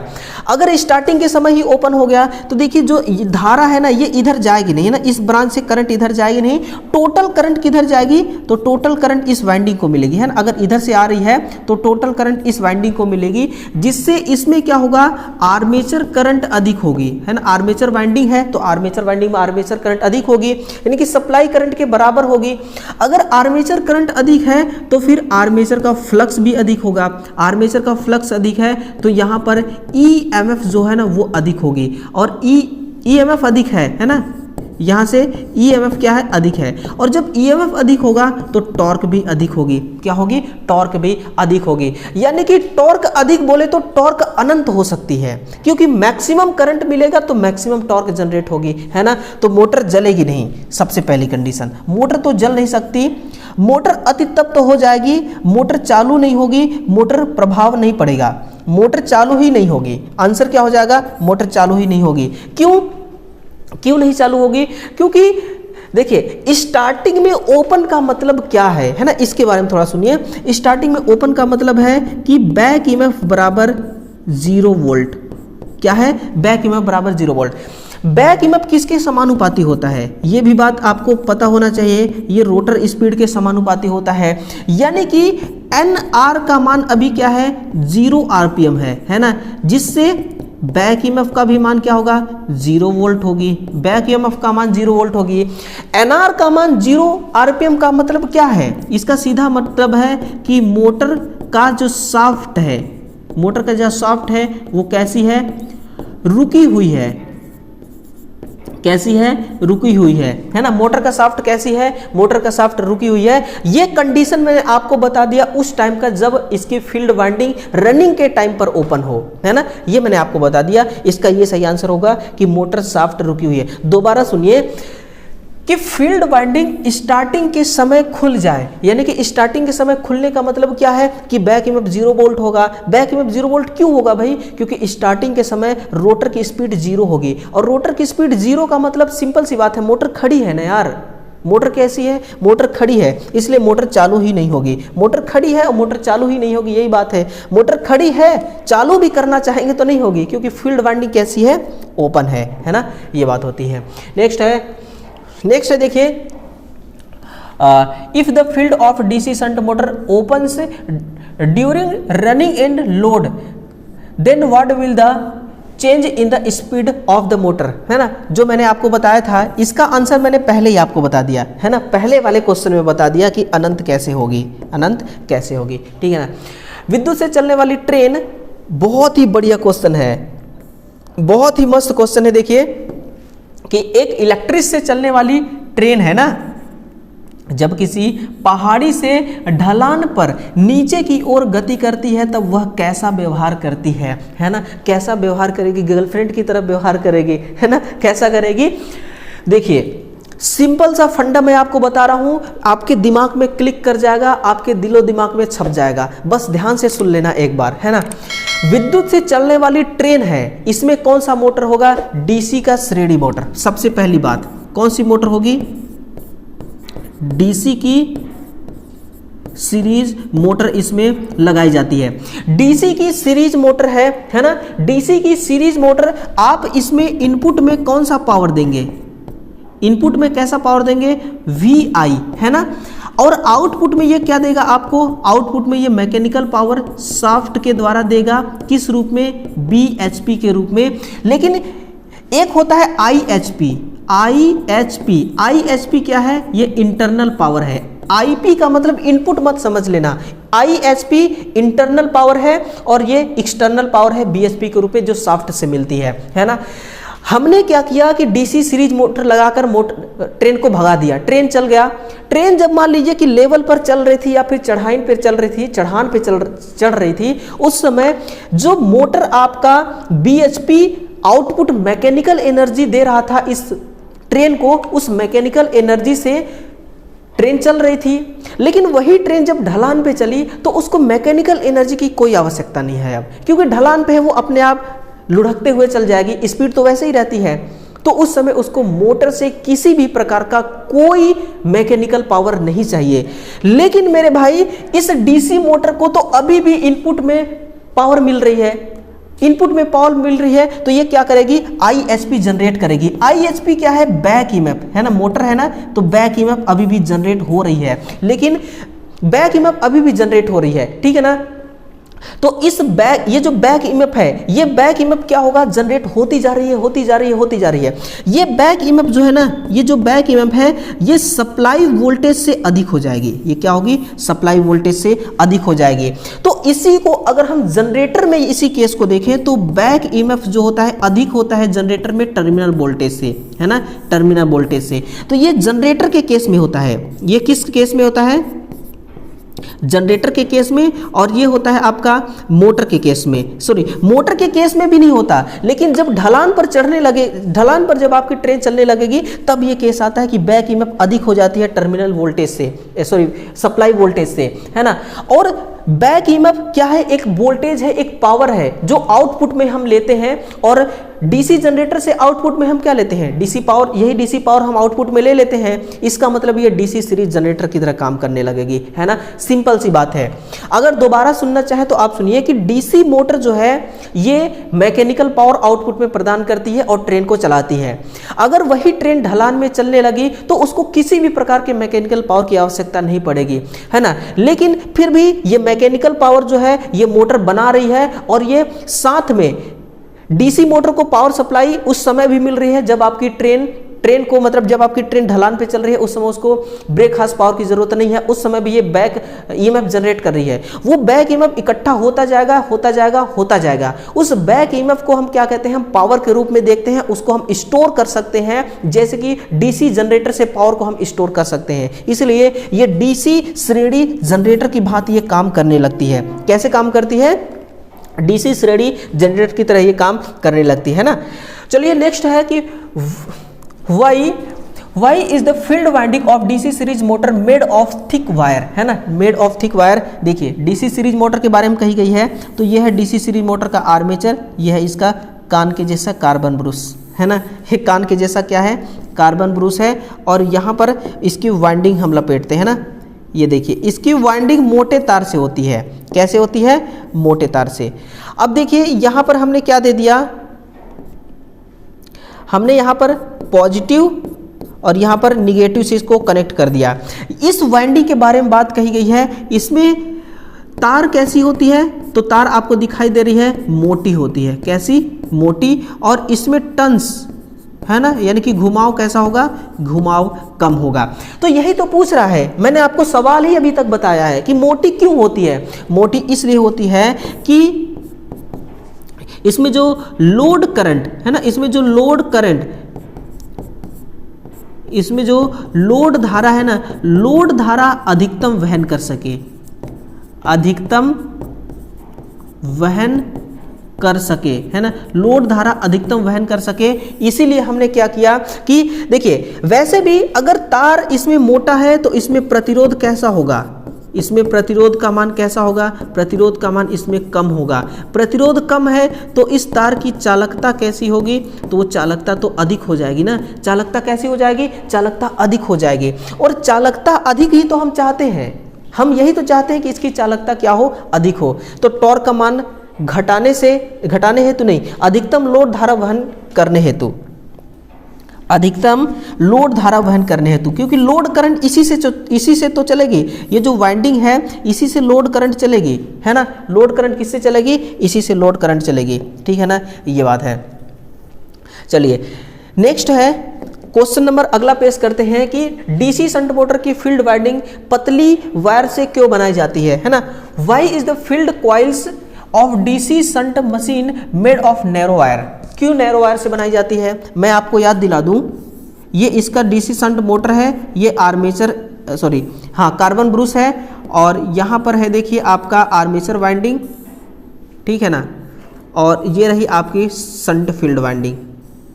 ये क्या है आपकी शंट फील्ड वाइंडिंग, ये एक ब्रांच है ना, सप्लाई देने के लिए पॉजिटिव, यहाँ से सप्लाई देने के लिए निगेटिव, ठीक है ना, और इधर हम इसको लोड से जोड़ देंगे।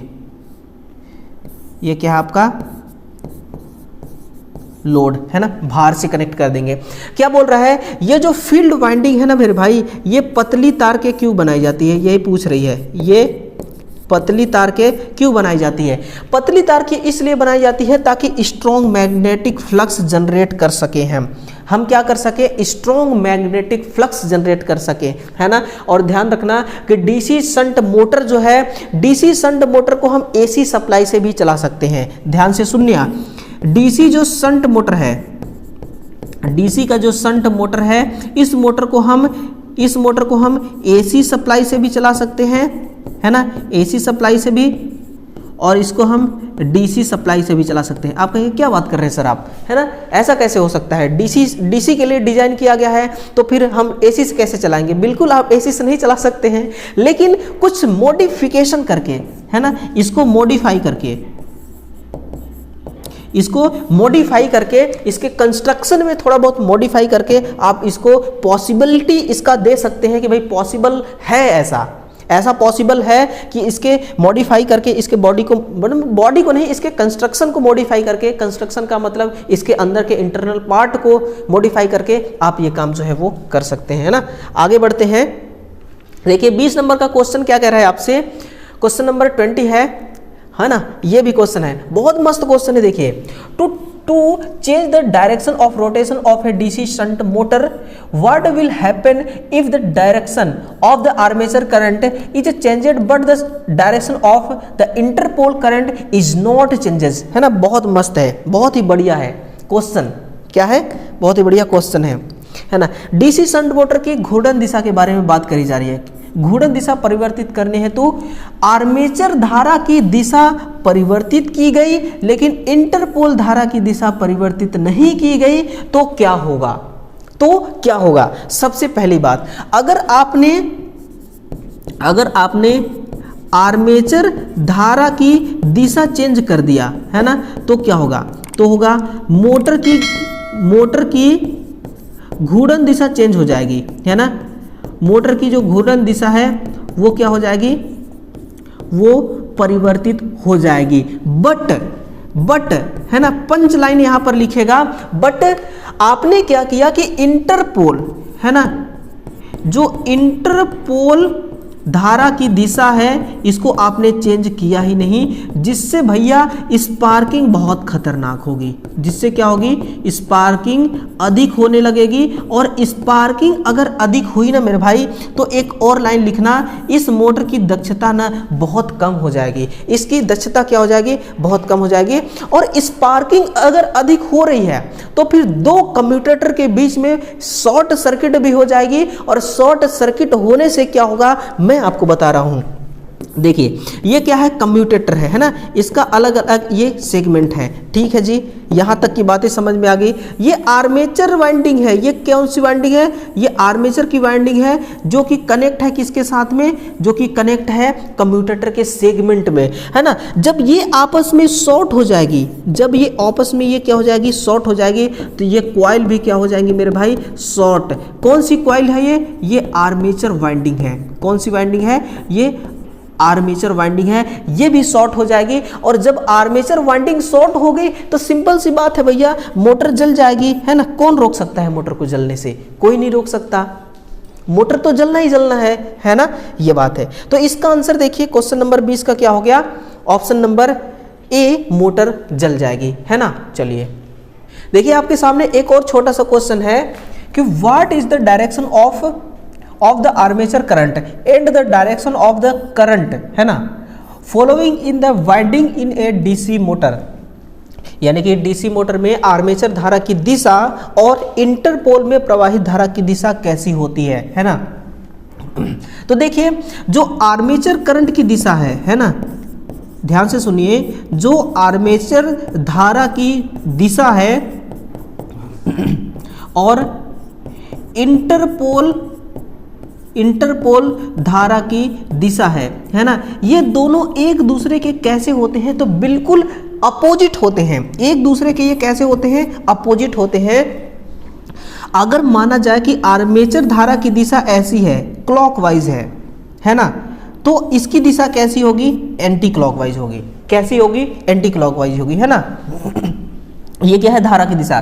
तो ये दोनों एक दूसरे के कैसे होते हैं, बिल्कुल अपोजिट होते हैं। ये बात ध्यान रखिएगा, है ना। ये क्वेश्चन पूछा गया था किसका है, ये एमपीटीओ का क्वेश्चन है। नेक्स्ट है तो बहुत छोटी क्वेश्चन लेकिन बड़ा दमदार क्वेश्चन है ना। अगर मैं चाहूं तो इसका बस करेक्ट आंसर करा के आगे निकल सकता हूं, T बराबर F/R, लेकिन मैं पूरा कंसेप्ट समझाऊंगा आपको। डीसी मोटर में टॉर्क होता है, डीसी मोटर हैज टॉर्क, है ना। सबसे पहले देखिए कि टॉर्क बराबर क्या होता है, टॉर्क बराबर होता है F/R, F/R होता है। F क्या है, ये है एक घुमाव बल, ये क्या है, एक प्रकार का घुमाव बल। यानी कि टॉर्क का काम क्या होता है, इसका काम होता है कि जो आर्मेचर होती है ना, जो आर्मेचर होती है इसको रोटेशन देना, रोटेशन प्रदान करना। रोटेशन प्रदान करना किसका काम है, ये टॉर्क का काम है ना। जैसे कि ये आर्मेचर है, ये क्या है, ये एक आर्मेचर है ना। 1 सेकेंड, ये जैसे कि आर्मेचर है। अब देखिए ये आर्मेचर है, बीच में ये शाफ्ट है ना, ये क्या है, इस प्रकार से मोटर का ये शाफ्ट है। इस पॉइंट को मैं ए लिख देता हूं और ये पॉइंट है बी, ठीक है ना। यहां से देखिए एक घुमाव फोर्स लग रहा है, ये क्या है, एक प्रकार का बल है ना, बल है, यानी कि इस डायरेक्शन में बल लग रहा है।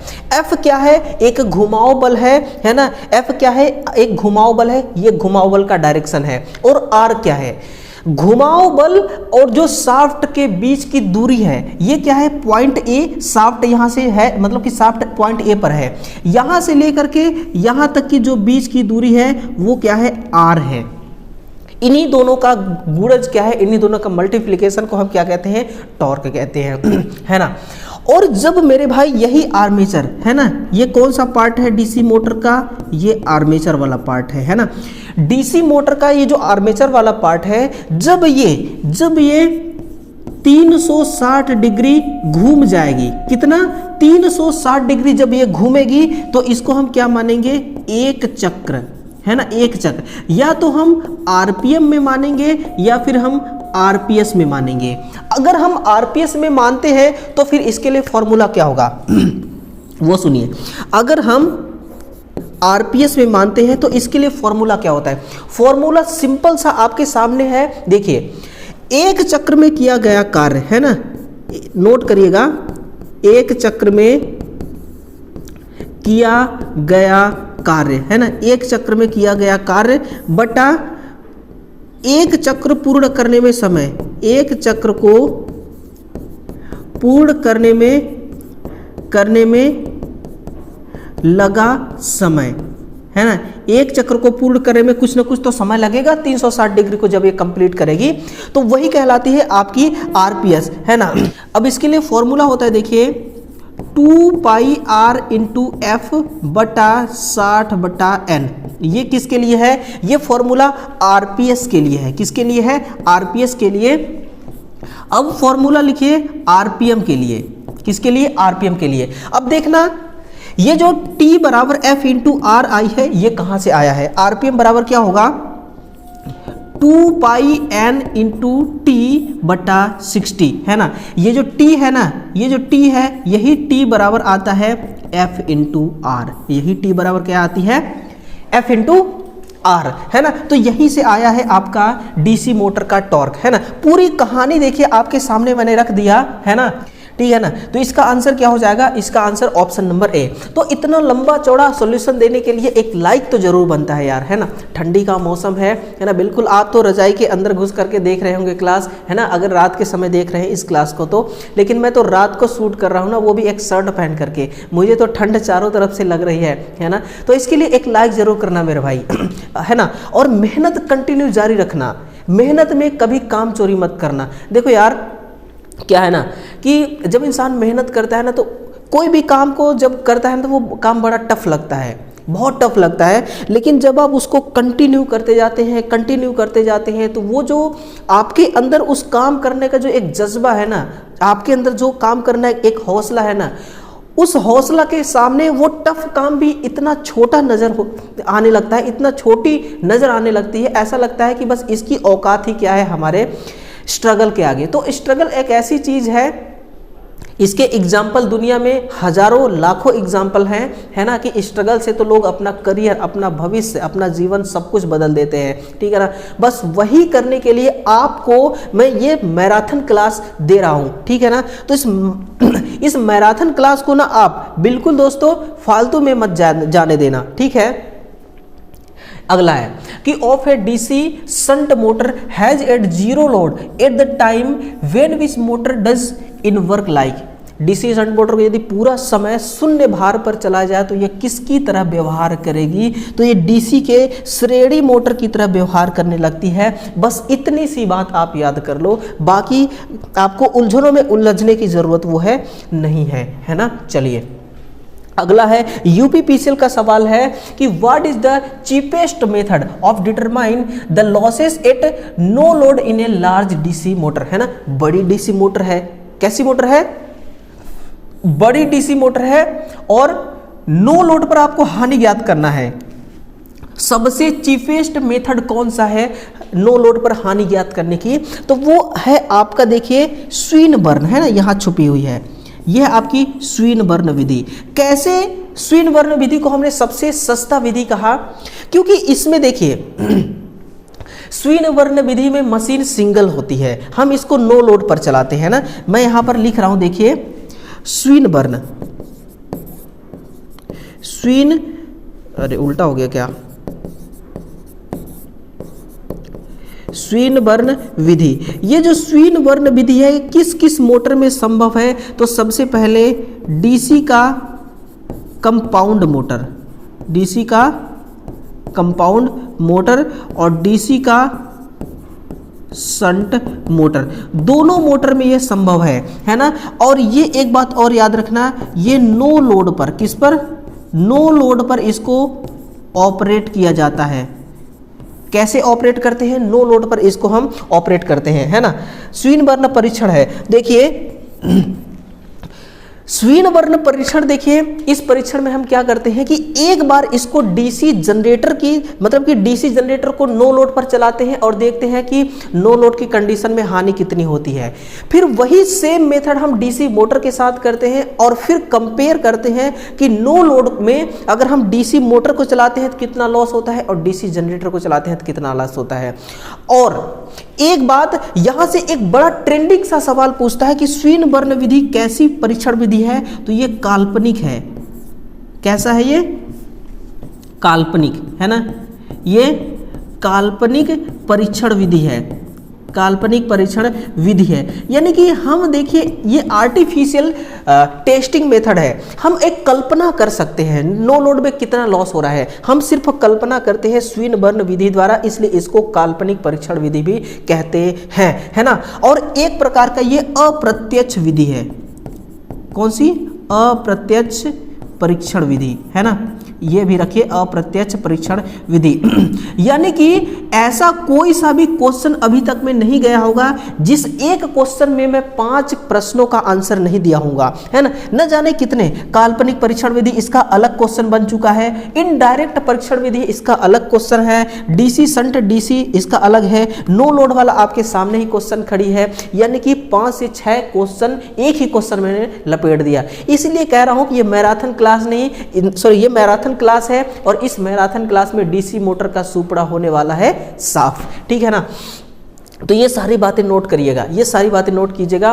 और इसी के साथ में इस विधि द्वारा हम डीसी मोटर की दक्षता यानी कि एफिशिएंसी भी क्या कर सकते हैं, ज्ञात हम कर सकते हैं। डीसी मोटर की एफिशिएंसी को भी हम ज्ञात कर सकते हैं। लेकिन जब हम एफिशिएंसी ज्ञात करते हैं ना, तो किसी भी लोड पर हम ज्ञात करते हैं, है ना, चाहे वो नो लोड हो, चाहे हाफ लोड हो, या फिर हो फुल लोड, है ना। ये बात आपको याद रखना है, ठीक है मेरे भाई।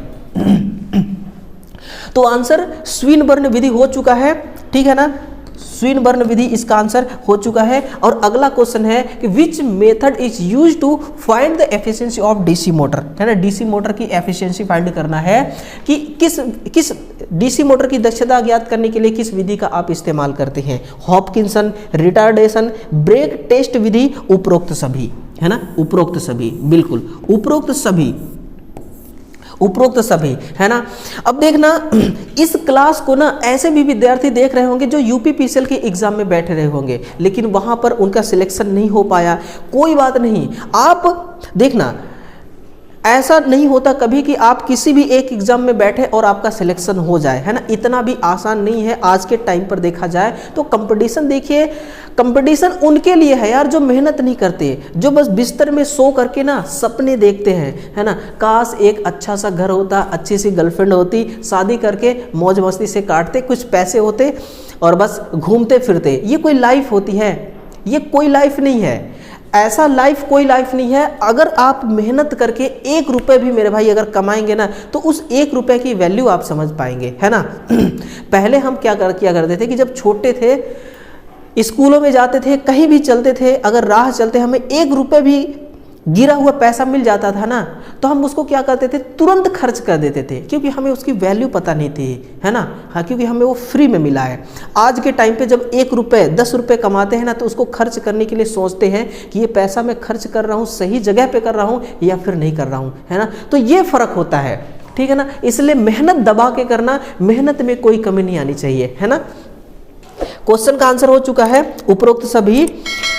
Hopkinson test, retardation test, brake to test, brake test विधि, ये सारे विधि हैं, ये सारे के सारे विधि हैं। हॉपकिंसन टेस्ट को देखिए, इसमें 2 मशीन होते हैं, है ना।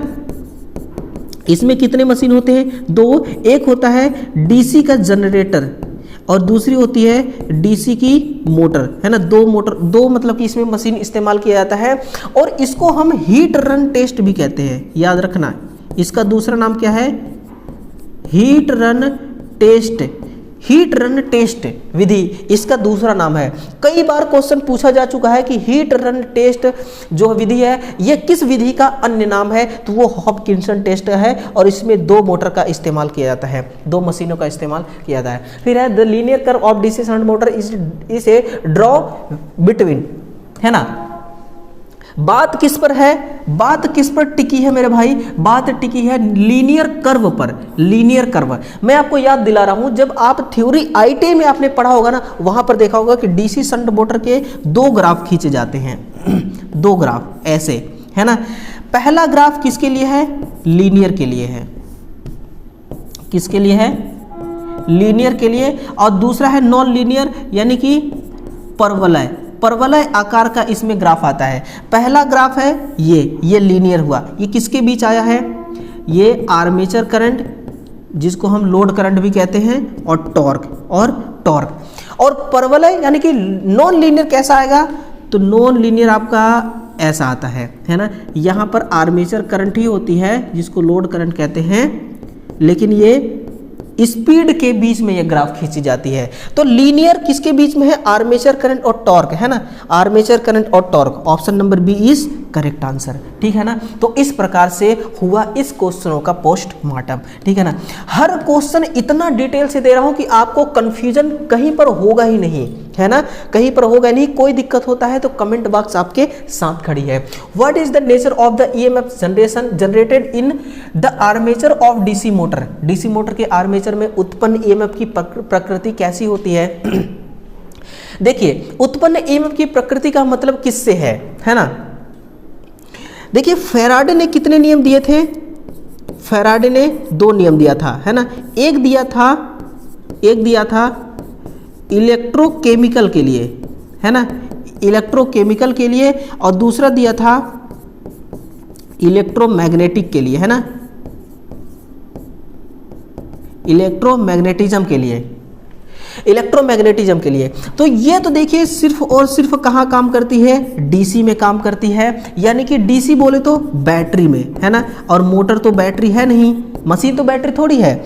इलेक्ट्रोमैग्नेटिज्म जो है ये मशीन में काम आती है, कहाँ पर, मशीन में। और मशीन में कौन कौन से आते हैं युक्ति, पहला है मोटर और जनरेटर, है ना। इनमें क्या होता है, इलेक्ट्रोमैग्नेटिज्म का सिद्धांत लागू होता है। और इसमें से जो ईएमएफ जनरेट होती है ना, जनरेटेड ईएमएफ होती है ना, ये कैसा होता है, ये होता है एसी नेचर का। किस नेचर का होगा, एसी नेचर का इसका जनरेटेड ईएमएफ होता है ना। तो प्रत्यावर्ती यानी कि अल्टरनेटिव बिल्कुल करेक्ट आंसर हो गया ऑप्शन नंबर ए, है ना। बिल्कुल दोस्तों, एक एक चीजों पर फोकस करते हुए इस मैराथन क्लास को अंजाम देंगे। बस मेरा साथ, मेरा हाथ मत छोड़ना, पूरे साथ चलना। अगर हम इसको लाइव कर रहे होते तो थोड़ा और मजा आता, है ना, बट कोई बात नहीं। भाई Which letter is the armature coil terminal of a DC motor written, है ना, यानी कि मतलब किस अक्षर द्वारा, किस लेटर द्वारा इसको लिखा जाता है, किसके बारे में बोला गया है, आर्मेचर टर्मिनल्स के बारे में, है ना।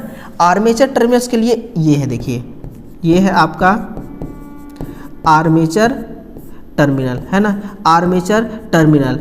अब ये क्वेश्चन आपके लिए इंपॉर्टेंट कहां पर हो जाता है, जब आप इंटरव्यू देते हैं, है ना।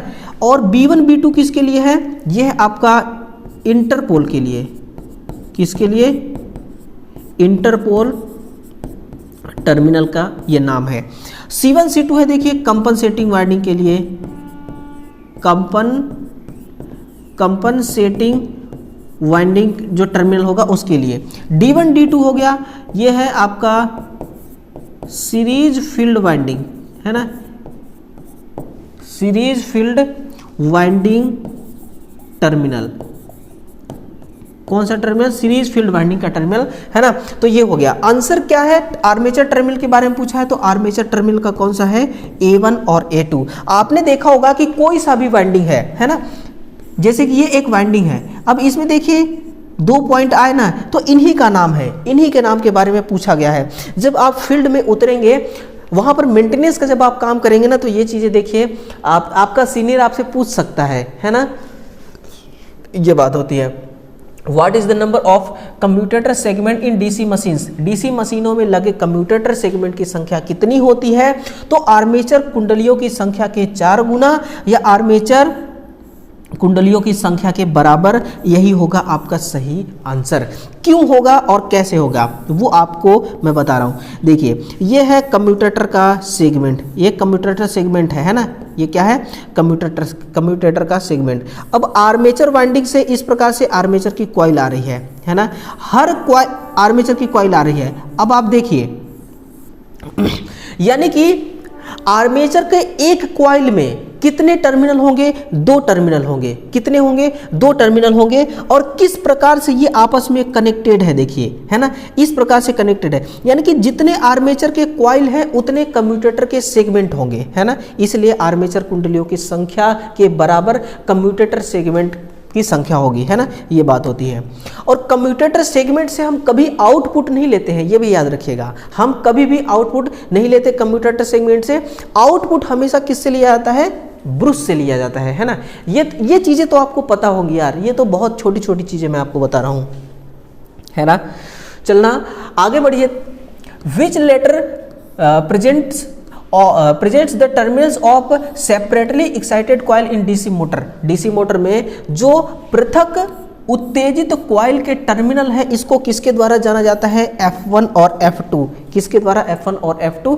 जितने टर्मिनल हैं सभी टर्मिनल का मैं बता चुका हूं कि किसको किस नाम से जानते हैं, ये आपके लिए बड़ा इजी हो गया, है ना। Question number 30। अभी देखिए, अभी तो हम इसके इंटरवल तक भी नहीं पहुंचे हैं, है ना। पूरे क्लास को देखना आप, मजा आएगा। डीसी मोटर के कम्यूटेटर का मुख्य कार्य क्या होता है, आउटपुट प्रदान करना नहीं। मैंने अभी अभी इस पर बात किया था ना कि आउटपुट कभी भी कम्यूटेटर से आप नहीं लेंगे, आप हमेशा ब्रश से आउटपुट लेंगे, ठीक है। आर्मेचर चालकों से धारा एकत्रित करना, आर्मेचर जो चालक होते हैं ना उससे करंट को कलेक्ट करता है और कलेक्ट करके उसको कार्बन ब्रश, किसको, कार्बन ब्रश जो होता है कार्बन ब्रश तक भेजता है और कार्बन ब्रश से हम आउटपुट लेते हैं। तो ये काम किसका होता है, ये कम्यूटेटर भाई साहब का होता है, यही इसका मेन काम होता है ना। किसी गंदा हुए कंप्यूटर को किसके द्वारा साफ किया जाता है, बड़ा अच्छा क्वेश्चन है, one liner question, CTC carbon tetrachloride, याद रखिएगा। कार्बन टेट्राक्लोराइड के द्वारा हम इसको साफ करते हैं। और बियरिंग को किससे साफ करते हैं, तो याद रखना बियरिंग को हमेशा हम पेट्रोल से साफ करते हैं। किससे, बियरिंग को पेट्रोल से साफ करते हैं। फिर निर्दिष्ट धारा मशीन में घूर्णक भाग को क्या कहा जाता है, यानी कि व्हाट इज द रोटेटिंग यानी कि moving part of a direct current machine called. दिष्ट धारा मशीन के घूर्णक भाग को क्या कहा जाता है, तो उसको हम आर्मेचर कहते हैं। क्या कहते हैं, आर्मेचर। अब दिक् परिवर्तक भी घूर्णक, मतलब कि दिक् परिवर्तक भी घूर्णक करता है, लेकिन ये किसके साथ कनेक्ट होता है, ये आर्मेचर के साथ कनेक्ट होता है ना। आर्मेचर किसका बनेगा, तो आर्मेचर मेरे भाई ये सिलिकॉन स्टील की, किसकी, सिलिकॉन स्टील की बनती है। और सिलिकॉन स्टील की मात्रा इसमें 3% मिलाया जाता है। कितना, 3% इसमें सिलिकॉन स्टील की मात्रा मिलाई जाती है। और मिलाने का उद्देश्य क्या होता है, मिलाने का हमारा एक ही पर्पज होता है कि जो हिस्टैरिसीस हानि है ना, जो हिस्टैरिसीस हानि होता है उसको कम किया जा सके। इस हिस्टैरिसीस हानि को हम शैथिल्य हानि भी कहते हैं, है ना, इसी को हम शैथिल्य हानि के नाम से भी जानते हैं। तो ये रही आर्मेचर वाली बात। ये कौन सी बात है, ये आर्मेचर वाली बात है ना। ये इसी को हम कहते हैं घूर्णक, क्योंकि मैग्नेटिक फ्लक्स इसमें रोटेट कर नहीं सकता। नेचर पावर का कैसा है, डीसी है, और डीसी पावर है तो उसमें से मैग्नेटिक फ्लक्स जो होगा वो स्टेशनरी होगा। अब हमें ईएमएफ जनरेट करना है, या तो हम कॉइल को घुमाएंगे या फिर हम मैग्नेटिक फ्लक्स को घुमाएंगे। दोनों में से एक ना एक को तो घुमाना ही होगा, है ना। इसलिए हमने किसको घुमा दिया, आर्मेचर को घुमा दिया। लेकिन एक और कॉन्सेप्ट यहां पर लागू होता है कि एसी मोटर में जस्ट इसका अपोजिट होता है। आर्मेचर इसमें एसी मशीन में कैसा होगा, स्थिरक रहेगा, जिसको हम स्टेटर कहते हैं ना, कांस्टेंट रहता है, ठीक है ना, ये बात है। फिर देखिए है किसी विद्युत डीसी मशीन है तो विद्युत चुंबकीय ध्रुव के पोल सू के लिए सबसे अच्छी मटेरियल कौन सी है, तो ये है आपकी एनिल्ड स्टील, है ना। कौन सी है, एनिल्ड स्टील। चुंबकीय ध्रुव के पोल सू के लिए सबसे अच्छी सामग्री कौन सी है, वो है आपका एनिल्ड स्टील, इस करेक्ट आंसर, ठीक है ना। चलिए क्वेश्चन नंबर 35 का आंसर क्या है, ऑप्शन नंबर ए। अगला है कि why is laminated silicon steel core generally use in direct current machine, है ना। किस लिए प्रयोग किया जाता है लेमिनेटेड सिलिकॉन स्टील की, बताइएगा। लीकेज गुणांक यानी कि रिसाव घटक को कम करने के लिए नहीं, कॉपर हानि को नहीं कम किया जाता है, लौह हानि को कम करने के लिए। किसको, लौह हानि को कम करने के लिए। अब मैं आपको एक ऐसा मसाला आपके नोटबुक तक पहुंचाना चाहता हूं ना, जो आपको बताया ही नहीं होगा किसी ने, है ना। वो क्या मसाला है, देखिए आयरन हानि। आयरन हानि में कितने प्रकार की हानियां होती हैं, 2 प्रकार की। कौन कौन सी, एक होती है आपकी हिस्टैरिसीस हानि, है ना, एक होती है हिस्टैरिसीस हानि, और दूसरा होता है एडी धारा हानि, है ना, एडी धारा हानि। ये जो आपकी हिस्टैरिसीस हानि है, इसकी फॉर्मूला क्या होती है, दक्षता इंटू BMF 1.C गुणे F इंटू V। ये क्या है, ये हिस्टैरिसीस हानि का फॉर्मूला है। इसमें ये जो BMF 1/6 है, ये 1/6 क्या है, ये इसको हम क्या कहते हैं। अब देखिए B में जो 1.6 है ना, ये A भी हो सकता है, ये X भी हो सकता है ना। यहाँ पर इसको हम कहते हैं, ये है स्टीन मेट्ज गुणांक, इसको कौन सा गुणांक कहते हैं? स्टीनमेट्ज गुणांक। ये स्टीनमेट्ज गुणांक आपको प्राप्त कहाँ से होता है? आपने देखा होगा, आपने पढ़ा होगा BH कर्व के बारे में, है ना। BH कर्व से ये प्राप्त होता है। कहाँ से प्राप्त होता है? BH कर्व से ये क्या होती है मेरे भाई? BH कर्व से ये प्राप्त होती है स्टीनमेट्ज गुणांक। अब यहाँ से देखिए स्टीनमेट्ज गुणांक का मान कितना होता है ना। स्टीनमेट्ज गुणांक का मान कितना होता है? तो देखिए 1.25 से लेकर के 2.5, कितना? 1.25 से लेकर के 2.5 तक इसका क्या होता है? मान होता है। लेकिन ये जो हमें 1.6 मान मिला है ना, ये जो हमें 1.6 मान मिला है, ये किससे मिला है? ये सिलिकॉन स्टील से मिला है। कहाँ से? सिलिकॉन स्टील से। इसका मतलब क्या होता है? इससे आपको क्या समझ में आया कि हर मटेरियल का स्टीनमेट्ज गुणांक अलग अलग होता है। जितना स्टीनमेट्ज गुणांक कम होगा उतना ही बेटर होगा आपके लिए, इसको मतलब कि हिस्टेरेसिस हानि को कम करने में सहायता करेगा। इसलिए हम क्या मिलाते हैं? सिलिकॉन स्टील मिलाते हैं, है ना। और वो भी एक लिमिटेड परसेंटेज में मिलाते हैं। कितना? इसका परसेंटेज भी फिक्स है, देखिए 3% मिलाते हैं, इससे ज़्यादा आपको मिलाना भी नहीं है ना। तो ये होता है स्टीनमेट्ज गुणांक, BH कर्व से प्राप्त होती है। इसका मान ये होता है फलाना ढिमकाना। सिलिकॉन स्टील का काम क्या होता है मेरे भाई? सिलिकॉन स्टील का काम होता है कि जो मैग्नेटिक फ्लक्स है उसको एक पाथ देता है, उसको एक पाथ प्रदान करता है। हम चाहते हैं देखिए हम क्या चाहते हैं कि मतलब कि जो सिलिकॉन स्टील है उसी पर स्लॉट बना हुआ है ना। आर्मेचर जो बना हुआ है उसी पर स्लॉट बना हुआ है, उसी स्लॉट पे हमने वाइंडिंग लपेट रखा है। यानी कि वाइंडिंग में जब फ्लक्स बनेगा तो वो फ्लक्स हवा में तो ट्रांसफर होगी नहीं, उसके लिए एक रास्ता चाहिए। रास्ता कहाँ से मिलेगा? आर्मेचर से। आर्मेचर किसका बना रहे हैं हम? सिलिकॉन स्टील की बना रहे हैं। यानी कि सिलिकॉन स्टील से होते हुए वो फ्लक्स ट्रांसफर होगा। वो क्या होगा? वो फ्लक्स ट्रांसफर होगा। तो वो जो फ्लक्स ट्रांसफर हो रहा है ना मेरे भाई, हम चाहते हैं कि ये फ्लक्स ना ड्रॉप ना होने पाए। ये फ्लक्स क्या ना होने पाए? ड्रॉप ना होने पाए। तो बिना खपत कराए मैग्नेटिक फ्लक्स को एक पाथ प्रोवाइड कराना, ये किसका काम है? सिलिकॉन स्टील का काम है। इसीलिए हमने सिलिकॉन स्टील का चुनाव किया, इसका हमने क्या किया? सिलेक्शन किया, है ना। तो ये बात होती है। करेक्ट आंसर था ऑप्शन नंबर सी, है ना। कौन सा? हाँ, option number C. Next question देखिए किस पर है? डीसी मोटर में लेमिनेशन परत की मानक मोटाई कितनी होती है? तो इसमें देखिए आई थिंक 0.35 mm से 0.5 mm, है ना। यही करेक्ट आंसर होगा। 0.35 mm से 0.5 mm होती है। और इसको CRGO एक प्रोसेस होता है, उसी प्रोसेस से इसको क्या किया जाता है? कोल्ड रोल्ड ग्रेन ओरिएंटेड करके इसका ओरिएंटेशन किया जाता है, क्योंकि पतली पतली सीटों को एक साथ हम मिलाते हैं, है ना। ये होती है। तो इसका आंसर हो गया ना ऑप्शन नंबर ए, 0.35 से लेकर के 0.5 mm।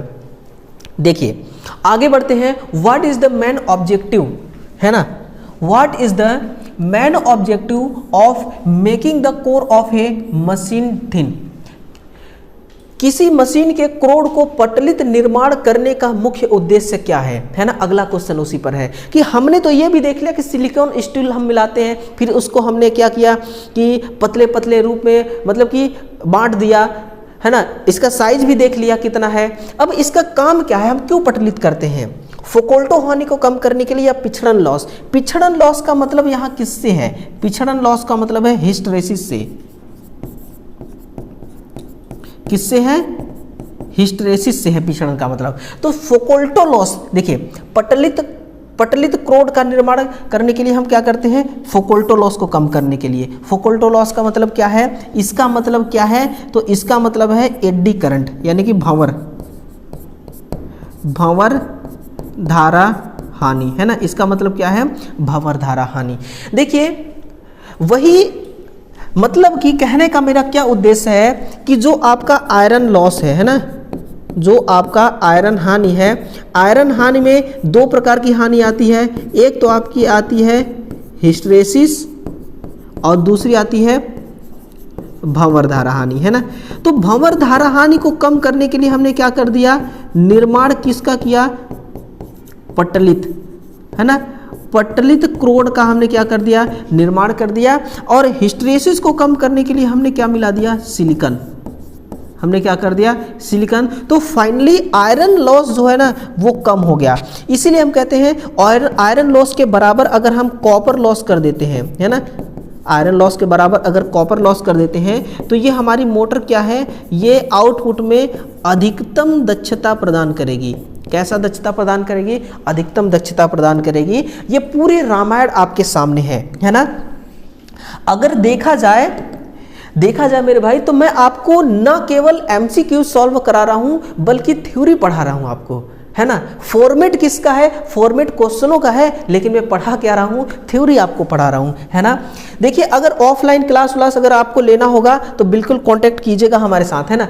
डीसी मोटर में स्लॉट वेजेस किस धात्विक पदार्थ से निर्मित किए जाते हैं, यानी कि क्या बोल रहा है कि slot wedges in DC motor are made from which metallic material. वो कौन सा मटेरियल है, मेटेलिक मटेरियल, है ना। तो वो मेटेलिक मटेरियल देखिए आपका क्या है, तंतु। ये क्या है आंसर, तंतु इसका करेक्ट आंसर है। लेकिन सर जी हमें स्लॉट वेजेस वाली लैंग्वेज समझ में नहीं आई। किसको स्लॉट वेजेस कहते हैं, इसलिए तो मैंने चित्र लाया है। ये है आपकी स्लॉट वेजेस, ये है आपकी स्लॉट वेजेस। अब देखिए स्लॉट वेजेस आपको यानी कि ये जो आर्मेचर में जो स्लॉट बना हुआ है ना, तो स्लॉट में जब आप कॉइल डालते हैं तो कॉइल को डालने से पहले स्लॉट वेजेस डाला जाता है। स्लॉट वेजेस है ना, सफेद कलर का है। अब स्लॉट वेजेस का कार्य क्या है, तो देखिए इसका स्लॉट वेजेस का कार्य क्या होता है, इसका कार्य होता है कि आर्मेचर रिएक्शन को कम करना, है ना, आर्मेचर प्रभाव को ये क्या करता है, कम करना, आर्मेचर प्रभाव को कम करना। और दूसरा इसका काम है कि एयर गैप फ्लक्स, है ना, एयर गैप फ्लक्स को कम करना, एयर गैप फ्लक्स को कम करना, ये स्लॉट वेजेस का काम है ना। डीसी मोटर में देखिए ऐसा कोई सा भी पार्ट मतलब कि बेवजह का नहीं है जिसका कुछ काम नहीं है। हर पार्ट का कुछ ना कुछ अपना एक बेसिक काम है, बेसिक उसका एक अपना परफॉर्मेंस होता है। इसीलिए उसी उद्देश्य से उसको हम क्या करते हैं, वहां पर कंस्ट्रक्शन के टाइम पे नहीं, इसको तो कंस्ट्रक्शन के टाइम पे क्या लगाएंगे, रिवाइंडिंग के टाइम पे भी लगाते हैं, और जब वाइंडिंग किया जाता है तब पर भी इसको हम लगाते हैं, है ना। ये चीज होती है स्लॉट वेजेस। अब देखिए आईटीआई के बहुत सारे ऐसे भी स्टूडेंट्स होते हैं जो क्या करते हैं कि मतलब कि आईटीआई तो करते हैं और साथ में कहीं ना कहीं वो अपना टेम्परेरी जॉब भी करते हैं, है ना। किसी मोटर शॉप में, किसी मोटर के जहाँ पर रिवाइंडिंग का काम होता है, फैन का रिवाइंडिंग जो होता है, उस दुकान में, उस शॉप में भी वो अपना मतलब कि एक यूँ समझिए कि जॉब ही है ना, टेम्परेरी जॉब वो करते हैं। तो ये चीज़ें ना ऐसे विद्यार्थियों को बहुत अधिक समझ में आती होगी, है ना, कि मैं क्या बोल रहा हूँ, ठीक है ना। कम्यूटेटर सेगमेंट का प्रयोग डीसी मोटर में किस उद्देश्य हेतु किया जाता है, for what purpose is commutator use in DC motor. तो कम्यूटेटर का प्रयोग क्या है, एसी को डीसी में परिवर्तित करने के लिए या डीसी को एसी में परिवर्तित करने के लिए। ये किसके लिए केस है, ये मोटर के लिए, और ये वाली केस है जनरेटर के लिए, है ना। ये किसके लिए है, ये जनरेटर के लिए है। यानी कि एसी को डीसी में बदलता है जनरेटर, लेकिन जनरेटर से भी हम एसी सप्लाई चलाते हैं, जनरेटर से भी हमें आउटपुट में एसी मिलता है। कैसे, जबकि डीसी हमें मिल रहा है तो हमें स्लिप रिंग के जरिए हम क्या कर देते हैं, स्लिप रिंग लगा देते हैं, जिससे हमें आउटपुट एसी मिलने लगता है ना। तो आंसर क्या हो जाएगा कम्यूटेटर का, ये हो जाएगा। अब देखना, मैं आपको एक और बात समझाना चाह रहा हूं कि जैसे कि ये कम्यूटेटर का सेगमेंट है ना, क्वेश्चन पूछा जाता है कि कम्यूटेटर का सेगमेंट है। अब देखिए आर्मेचर से ये वाइंडिंग आई, कनेक्ट हो गई, ये आई, ये कनेक्ट हो गई, ये आई, ये कनेक्ट हुई, ये आई, ये कनेक्ट हुई, ये बाहर निकल गई, ठीक है ना। तो इसका ये जो कनेक्शन है ना, यहाँ पर ये जो कम्यूटेटर के साथ में कनेक्शन है, ये कैसे किया जाता है ना। देखिए अगर कनेक्शन की बात करें हम, है ना, कनेक्शन की बात करें तो देखिए एक छोटी डीसी मोटर की कनेक्शन अलग तरीके से की जाती है और बड़ी डीसी मोटर की कनेक्शन अलग तरीके से। अगर मोटर छोटी है ना तो कॉपर का लग्स, किसका, कॉपर के लग्स के द्वारा हम कनेक्ट कर देते हैं, सॉरी उल्टा हो गया है ना। छोटी मशीन में ऐसे नहीं, छोटी मशीन में हम क्या करते हैं, कॉर्ड रेजिन सोल्डर, कौन सा सोल्डर, कॉर्ड रेजिन सोल्डर के द्वारा हम सोल्डरिंग कर देते हैं, है ना। सोल्डरिंग इसीलिए किया जाता है ताकि चालकता बनी रहे। हम चाह रहे हैं ना जितना एम्पियर करंट इस आर्मेचर वाइंडिंग से आ रही है उतना पूरा का पूरा कम्यूटेटर सेगमेंट को मिल जाए, इसलिए ऐसा करते हैं। अगर बड़ी मोटर है तो फिर हम कॉपर लग्स क्या करते हैं, कॉपर का लग्स से हम संयोजित करते हैं, यानी कि कनेक्ट करते हैं, है ना। तो ये बात होती है, ठीक है ना। तो चलिए इसका आंसर क्या हो गया, ऑप्शन नंबर बी। नेक्स्ट है कि डीसी मोटर में अंतर्वेशों का क्या कार्य होता है, what is the function of induction motor of induction in DC motor, है ना। इनका क्या उद्देश्य होता है, यहाँ पर इंडक्शन नहीं इंटरपोल होगा, है ना, यहाँ पर इंटरपोल होगा, ठीक है ना। यह है वायु अंतराल रूपांतरण में क्षतिपूर्ति को कम करना, हानि को कम करना, दिक् परिवर्तन को उन्नत करना, है ना। उन्नत का मतलब क्या है, दिक् परिवर्तन का मतलब क्या है, यहां पर देखिए इसका मतलब है स्पार्किंग से, स्पार्किंग से, और उन्नत का मतलब क्या है कि कम करना, इसका मतलब क्या है कम करना, यानी स्पार्किंग को कम करता है। अब ये इस फोटो को देखिए यार, ये फोटो बेसिकली आप ही के लिए लाया हूं, आपके समझने के लिए लाया हूं, है ना। ये वाली थोड़ा सा यहां पर कलर चेंजिंग कर लिया जाए, ये वाली जो दिखाई दे रही है आपको, ये इसका मेन फील्ड है, मेन ये क्या है इसका मुख्य वाइंडिंग, है ना, ये क्या है मुख्य वाइंडिंग। और जो बीच में रेड कलर की दिखाई दे रही है यही है आपका इंटरपोल वाइंडिंग, ये क्या है आपका इंटरपोल वाइंडिंग। अब देखिए जो मुख्य वाइंडिंग है ना, यहां पर देखिए एक और पॉइंट लिखेगा, मुख्य वाइंडिंग का मतलब है आर्मेचर वाइंडिंग से, आर्मेचर वाइंडिंग में जो टर्न्स है ना, जो टर्न्स है वो बराबर होगा किसके, इंटरपोल वाइंडिंग के टर्न्स के, है ना। ये दोनों आपस में क्या होंगे, एक बराबर होंगे। और इसमें देखिए, इसमें वायर का आकार एक समान होगा, कैसा होगा, एक समान बोले तो मोटी तार, कैसा होगा मोटी तार होगा। लेकिन धारा प्रवाह की दिशा, है ना, धारा की दिशा विपरीत होगा, कैसा होता है विपरीत होता है ना। ये तीनों बातें लिखेगा, है ना, point number first, second, third. Armature winding का टर्न्स और इंटरपोल वाइंडिंग का टर्न्स एक समान होगा, आर्मेचर का आकार एक समान होगा, मतलब कि आर्मेचर वाइंडिंग और इसका इंटरपोल वाइंडिंग का तार जो उसमें आप लपेटेंगे उसकी बात हो रही है। धारा की दिशा, धारा की प्रवाह की दिशा एक दूसरे के क्या होते हैं, अपोजिट होते हैं, है ना। तो आंसर क्या हो गया, दिक् परिवर्तन को उन्नत करना, स्पार्किंग को डाउन करने के लिए हमने क्या किया, इंटरपोल लगाया। लेकिन पहले ऐसा नहीं होता था।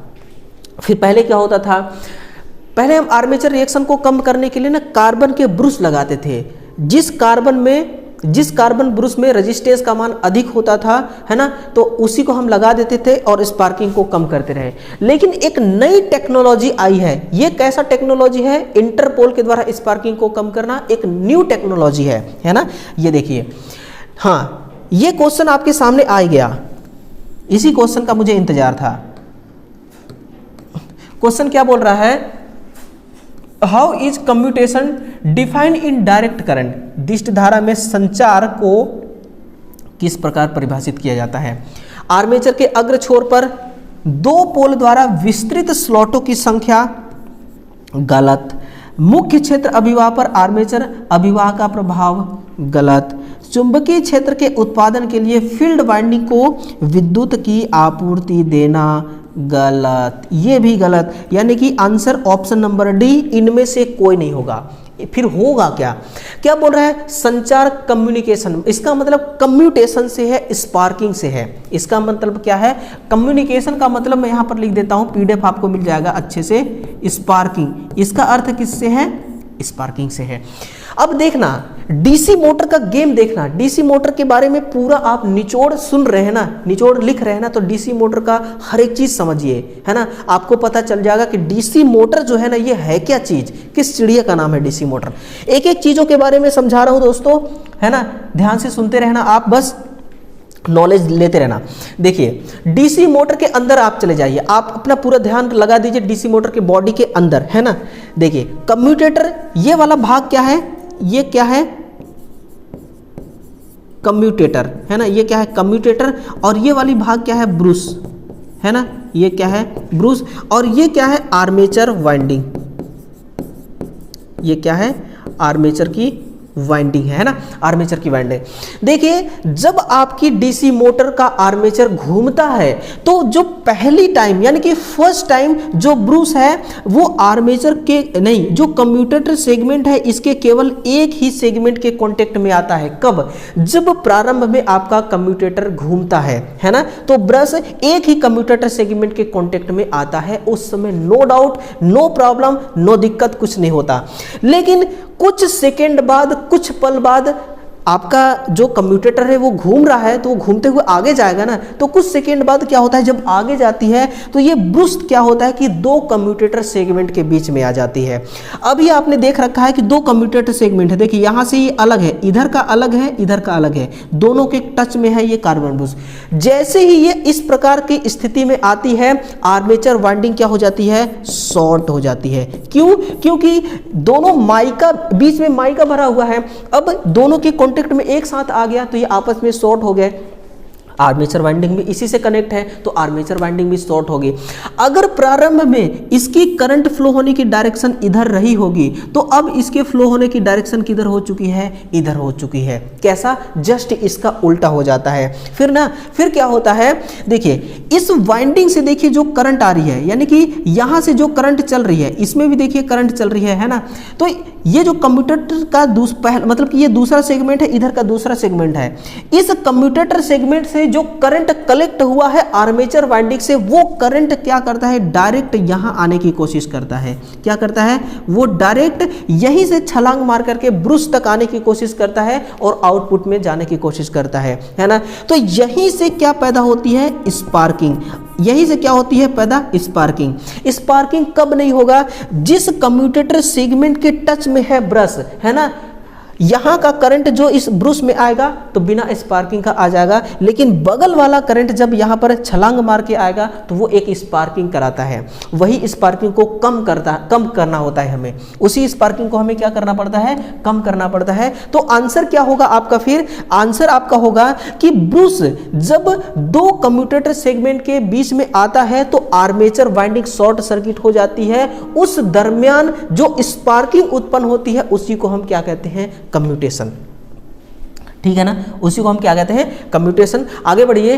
इन a DC machine armature copper और approximately the total full load losses wound, है ना, वोल्ट।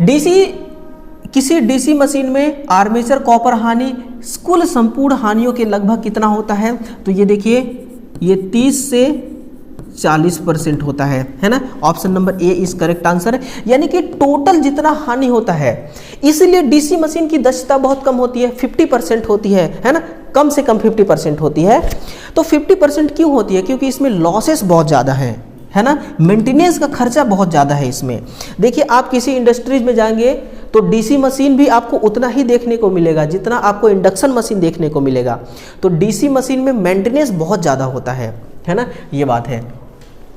हाँ, अगला है 44 नंबर कि the DC motor operated at full load has the most powerful electromagnet, है ना। वो कौन सा, मतलब कि पूर्ण लोड पर अगर किसी डीसी मोटर को आप ऑपरेट कर रहे हैं तो सबसे अधिक शक्तिशाली इलेक्ट्रोमैग्नेट होगी।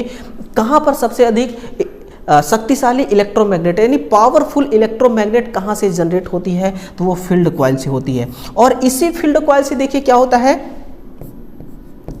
ईएमएफ जनरेट होती है ना। और ईएमएफ से क्या होता है, टॉर्क।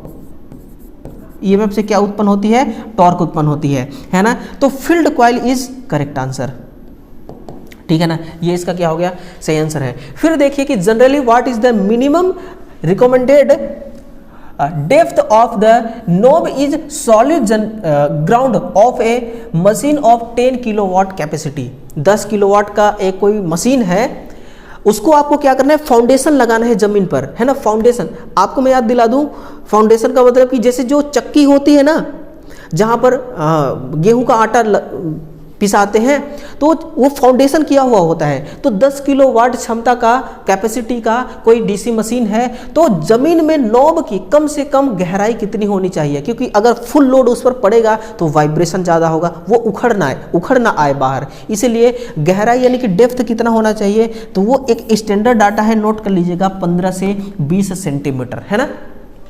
कितना मीटर? 15 से 20 सेंटीमीटर, बहुत ज़्यादा नहीं होता, 15 से 20 सेंटीमीटर, है ना। ये इसका सही आंसर है। अब न्यूमेरिकल क्वेश्चन भी आपके सामने आने लगा, है ना। अब न्यूमेरिकल क्वेश्चन से भी आपका पाला पड़ेगा। इस न्यूमेरिकल क्वेश्चन को ना आप पढ़ना और इसको लगाना जरूर, ठीक है ना। ए 200 volt DC motor has a resistance armature if the full load armature current is 10 ampere at this time the motor works like a generator then find the EMF produced by it। यानी कि 200 volt का एक DC motor है, 1 ओम का प्रतिरोध है ना armature का। यदि पूर्ण भार आर्मेचर करंट 10 एम्पियर है तो इस समय मोटर जनरेटर की भांति कार्य करता है ना। तो इसका बैक ईएमएफ यानी कि ईजी आपको ज्ञात करना है। क्या है? ईजी, जनरेटेड ईएमएफ, है ना। जनरेटेड ईएमएफ बराबर क्या होता है? V plus IA into RA। अब आप कहेंगे सर जी प्लस क्यों लगा रहे हैं? क्योंकि मेरे भाई यहाँ पर इस समय जो मोटर है ना, ये जनरेटर की भांति काम कर रहा है। अगर मोटर होता तो यहाँ पर क्या होता? यहाँ पर बैक ईएमएफ होता, ईजी ना होता, है ना। ये बात है। तो Eg बराबर जनरेटेड ईएमएफ बराबर वोल्टेज तो मिल गया है 200 प्लस आर्मेचर करंट है 10, आर्मेचर का रेजिस्टेंस है 1, यानी कि Eg बराबर क्या हो जाएगा? 200 10 एकम 10, है ना, 10 बराबर कितना हो जाएगा? 210 वोल्ट। आंसर है ना, ऑप्शन नंबर ए में ही सही आंसर है, 210 वोल्ट इस करेक्ट आंसर है। क्वेश्चनों को देख करके ना मेरे भाई कभी डरना मत कि न्यूमेरिकल क्वेश्चन है, बहुत बड़ी है, 2 लाइन की 3 लाइन की। बहुत स्टूडेंट्स तो ऐसे करते हैं कि भाई भयभीत हो जाते हैं क्वेश्चन को देख कर ही कि इतना बड़ा क्वेश्चन है, भला इसका आंसर हम कैसे निकालेंगे। देख लिया चुटकियों में आंसर निकल रहा है ना। आगे बढ़िए। Which effect occurs is a result of armature reaction in unsaturated DC machines, है ना। असंतृप्त डीसी मशीनों में आर्मेचर प्रतिक्रिया के परिणाम स्वरूप कौन सा प्रभाव उत्पन्न होता है? मैं तो कहता हूं भाई क्रॉस मैग्नेट जनरेट होता है ना। क्रॉस मैग्नेट ही जनरेट होता है, यही होता है, मैं प्रूफ दिखा दूंगा करके। क्रॉस मैग्नेटाइजिंग ही जनरेट होता है। अब सुनना, अगर कहें आप कि सर जी क्रॉस मैग्नेटाइजिंग को हम समाप्त करना, खत्म करना चाहते हैं, है ना, बिल्कुल निपटा देना चाहते हैं, इसके लिए हमें फॉर्मूला बताइए। तो लिखिए, एक फॉर्मूला होता है ATC बटा P बराबर 180 अंश माइनस 2 थीटा डिग्री बटा 180 गुणे Z इंटू आर्मेचर करंट बटा समांतर रास्तों की संख्या इंटू 2 पोल, है ना। क्योंकि मशीन हो या जनरेटर हो, कम से कम तो 2 ही पोल होते हैं, 1 पोल तो होता नहीं है ना। ये है। अब इसके बारे में ना पूरा डिटेल समझिए, तभी आपको समझ में आएगा कि ATC क्या है। ATC है डी मैग्नेटाइजिंग टन्स, है ना, टन्स। डी मैग्नेटाइजिंग टन्स का मतलब क्या है? लिखिए, हिंदी में लिख लीजिए, वह क्षेत्र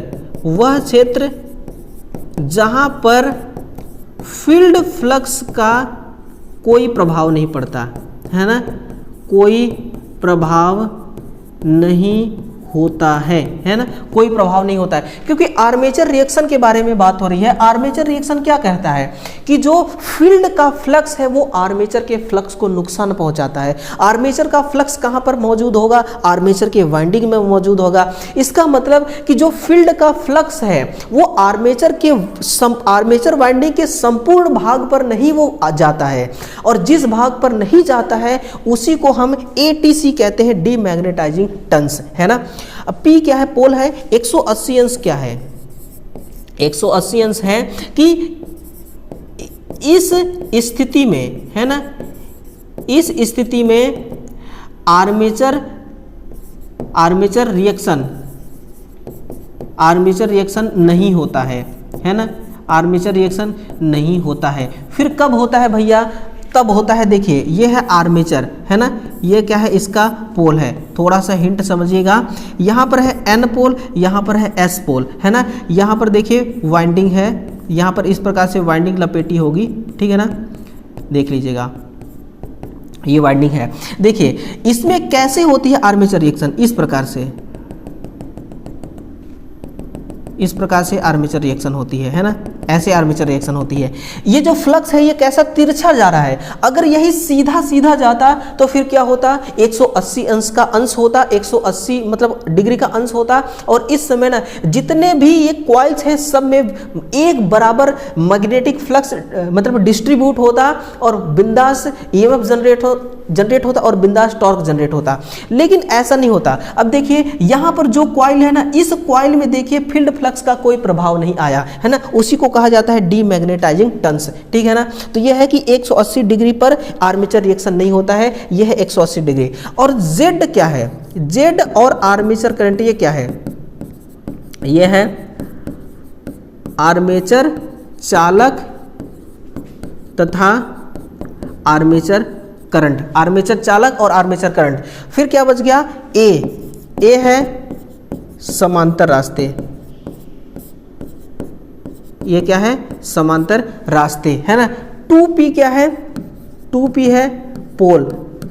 देखिए अगर 2 पोल का जनरेटर है तो 2 पोल, 4 का है तो 4 पोल, है ना, ये बात है, ठीक है ना। ये सब पॉइंट आप नोट कर लेना मेरे भाई, ये पॉइंट सारे के सारे आप क्या करना?